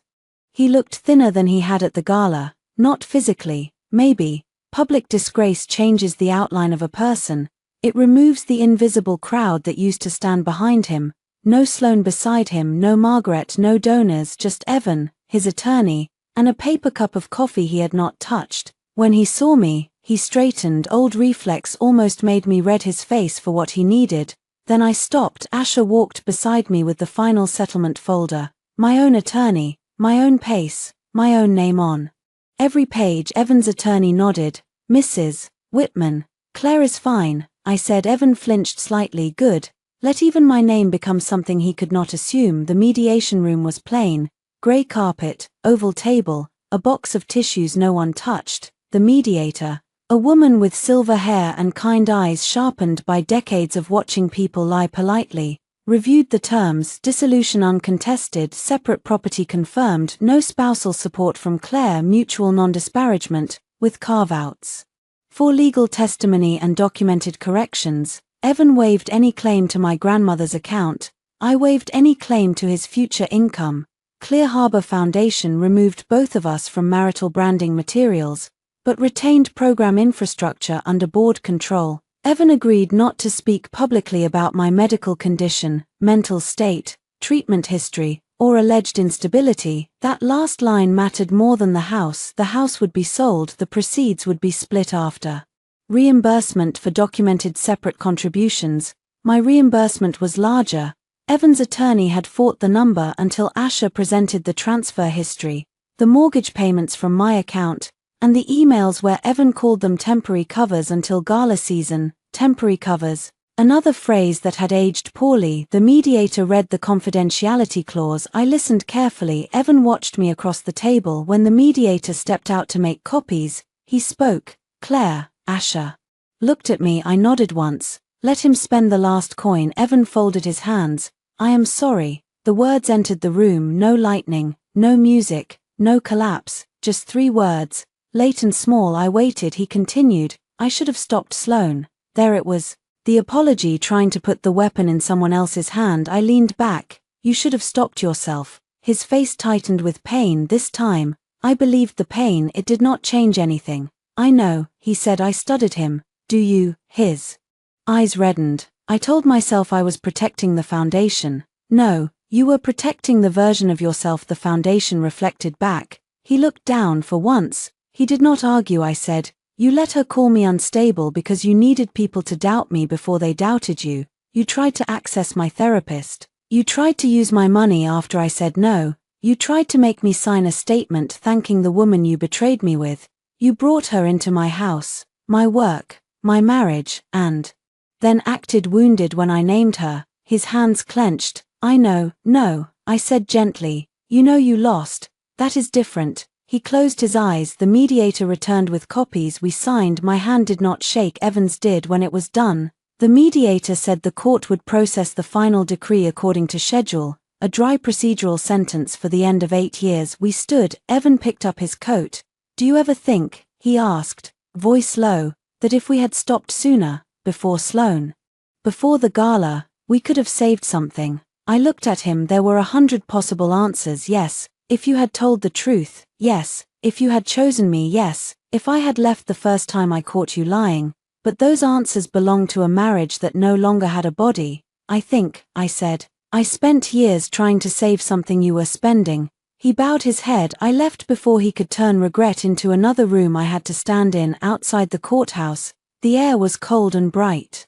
Mara waited on the steps with 2 coffees and a pastry bag. Divorced? She asked. Legally processing, emotionally complete. She handed me coffee, hot, bitter, unlike you, who are hot and terrifying. I laughed. It came out real for a long moment. We stood on the courthouse steps watching people enter and leave with folders. Children, lawyers, flowers, anger, relief, lives breaking open under fluorescent lights and then stepping back into weather. My phone buzzed. A message from Daniel. New board vote passed. Clear Harbor will remove Evan from founder-facing materials during review. Direct service escrow confirmed. We would like your approval on revised origin language crediting all early contributors accurately. I read it twice, then I wrote back, credit the work, not the marriage. He replied with a thumbs up. A month earlier, I would have edited the whole statement for them, smoothed the edges, protected the tone, made sure Evan did not look too diminished. Now I put the phone away. That was growth too. Not every gap needed my labor. The house sold faster than expected. I went there once before closing, with Ash's assistant and a moving crew. Evan was not present. The walls looked bare after the staged photos came down, without flowers, lighting, and the fiction of us. It was just a house with good floors and too many echoes in the kitchen. I found the blue mug, the one Sloane had used. It sat at the back of a cabinet, washed and waiting as if nothing had happened. I took it out, held it for a moment, then placed it in the donation box. Mara, taping a carton near the pantry, looked up. You sure? Yes, you loved that mug. I loved a lot of things that became evidence. She nodded and taped the box shut. In Evan's office, the wall behind the desk still had a pale rectangle where our wedding photo used to hang. I stood there for a while. I thought I might feel triumph. I felt quiet. That was better. On the desk, I left one thing, a copy of the gala program, not marked, not torn, not dramatic, just the program from the night he built a stage and lost the right to narrate me. My new apartment faced east. It was smaller than the house, with old brick walls, wide windows, and radiators that clanked at unpredictable hours. The kitchen had butcher-block counters instead of marble. The bedroom closet barely held my coats. The elevator made a suspicious noise between the third and fourth floors. I loved it immediately, not because it was perfect, because no one else had a key. The first night, I slept badly. Freedom does not always arrive as peace. Sometimes it arrives as a room too quiet for the nervous system to trust. At 2 in the morning, I woke and listened. No office door closing, no low voice behind a wall, no phone vibrating with another woman's name, no one downstairs drafting concern into control, just the radiator, a siren far away, and my own breathing. I got out of bed and made tea. On the counter sat 3 folders: divorce, foundation, personal. I opened the personal folder and took out my grandmother's watch. It had a scratched gold face and a brown leather band. She wore it every day, even after phones made watches unnecessary. A woman should know her own time, she used to say. I fastened it around my wrist. The next week, Clear Harbor held a closed staff meeting to announce the governance changes. I attended only because the board asked me to approve the origin correction, not a speech, not a rescue. A correction. The meeting took place in the same boardroom where I had first said no. Staff filled the chairs. Some looked embarrassed, some looked relieved. Julian sat near the front. Ben stood at the back, uncomfortable in a room without cables. Daniel read the statement. Clear Harbor was built through the work of many people. The board recognizes that Claire Whitman provided early strategy, donor access, and financial support essential to the foundation's formation. The board also acknowledges that recent communications implying concerns about Mrs. Whitman's credibility or mental health were unauthorized, inappropriate, and contradicted by documentation reviewed by counsel. No applause followed. Good. It was not an applause sentence, it was a repair sentence. Afterward, Julian approached me. I am sorry, he said. I looked at him. He did not add excuses. That made it easier. Thank you, I said. Ben came next, holding a paper cup of coffee. I got 3 new event offers after the post, he said. Apparently refusing to cut women's microphones is good branding. This time, I laughed. Good, he hesitated. I am glad you played it. So am I. Across the room, a junior communications assistant hovered, the one who had admitted she was asked to draft instability language. I walked over. She looked terrified. I should have said no. She blurted. Yes, I said. Her eyes filled. I was scared of losing my job. I believe you. I am sorry. I believe that too. She wiped her face. I did not hug her. I did not absolve her. I also did not need to punish her for Evan's architecture. She would have to live with the part she carried. That was fair. When I left the boardroom, I did not look back. Sloane tried once to contact me through a new email account. The subject line read, "Woman to woman." I forwarded it to Asha without opening the body. Asha replied, "Blocked and documented." That was the whole ceremony. Later, I heard Sloane had been removed from 2 client accounts after the gala recordings became the kind of industry story people discuss in careful tones over coffee. She posted about resilience for a while, then made her profiles private. Evan did not defend her publicly. I wondered if that hurt her more than losing the job. Probably. People like Sloane do not fear wrongdoing. They fear being unsupported while exposed.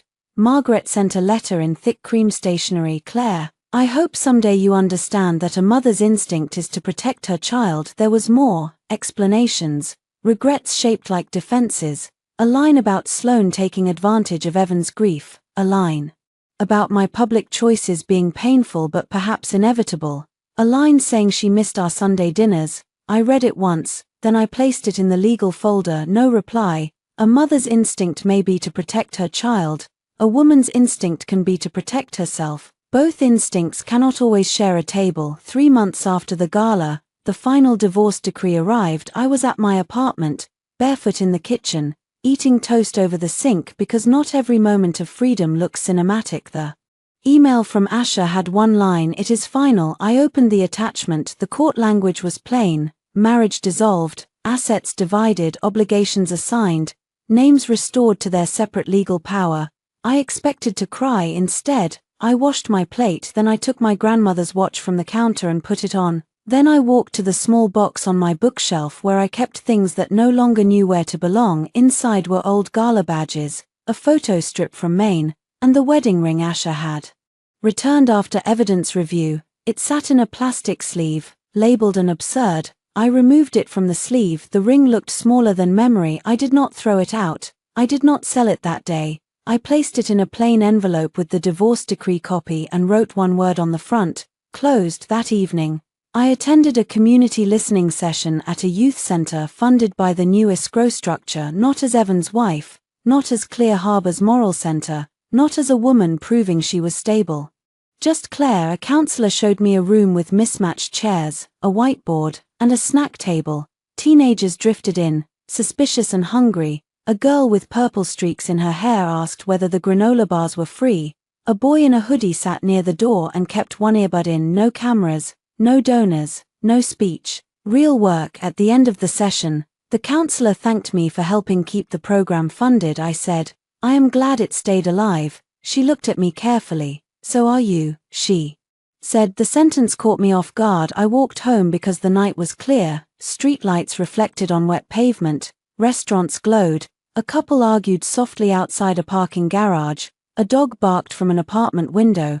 The city did not know my marriage had ended. It did not care. That felt merciful. At my building, I paused before going in. For years, I had thought closure would be a door slamming, a final speech, a perfect line delivered to the person who hurt me, leaving him broken enough to balance the scale. But the real closure was smaller: my key turning in my own lock, my phone silent because I had blocked the people who used concern as a leash, my name on my bank accounts, my medical records, my door buzzer, my life inside. I set down my bag and opened the window. Cold air moved through the apartment. I stood there with my hands on the sill, breathing in a city that did not ask me to explain myself. Evan had wanted the world to see me as unstable. Sloane had said control mattered more than truth. They were both wrong in one way and right in another. Truth did not save me by itself. I saved me by keeping it, by recording it, by refusing to hand it back when they called it cruel, by letting people hear the full version, not the edited one that made him noble and me unwell. My phone buzzed once, a message from Mara: "Still divorced." I smiled and typed back, "Still free." Then I turned off the phone, placed it face down on the counter, and let the quiet stay quiet. For the first time in years, silence did not feel like punishment, it felt like mine.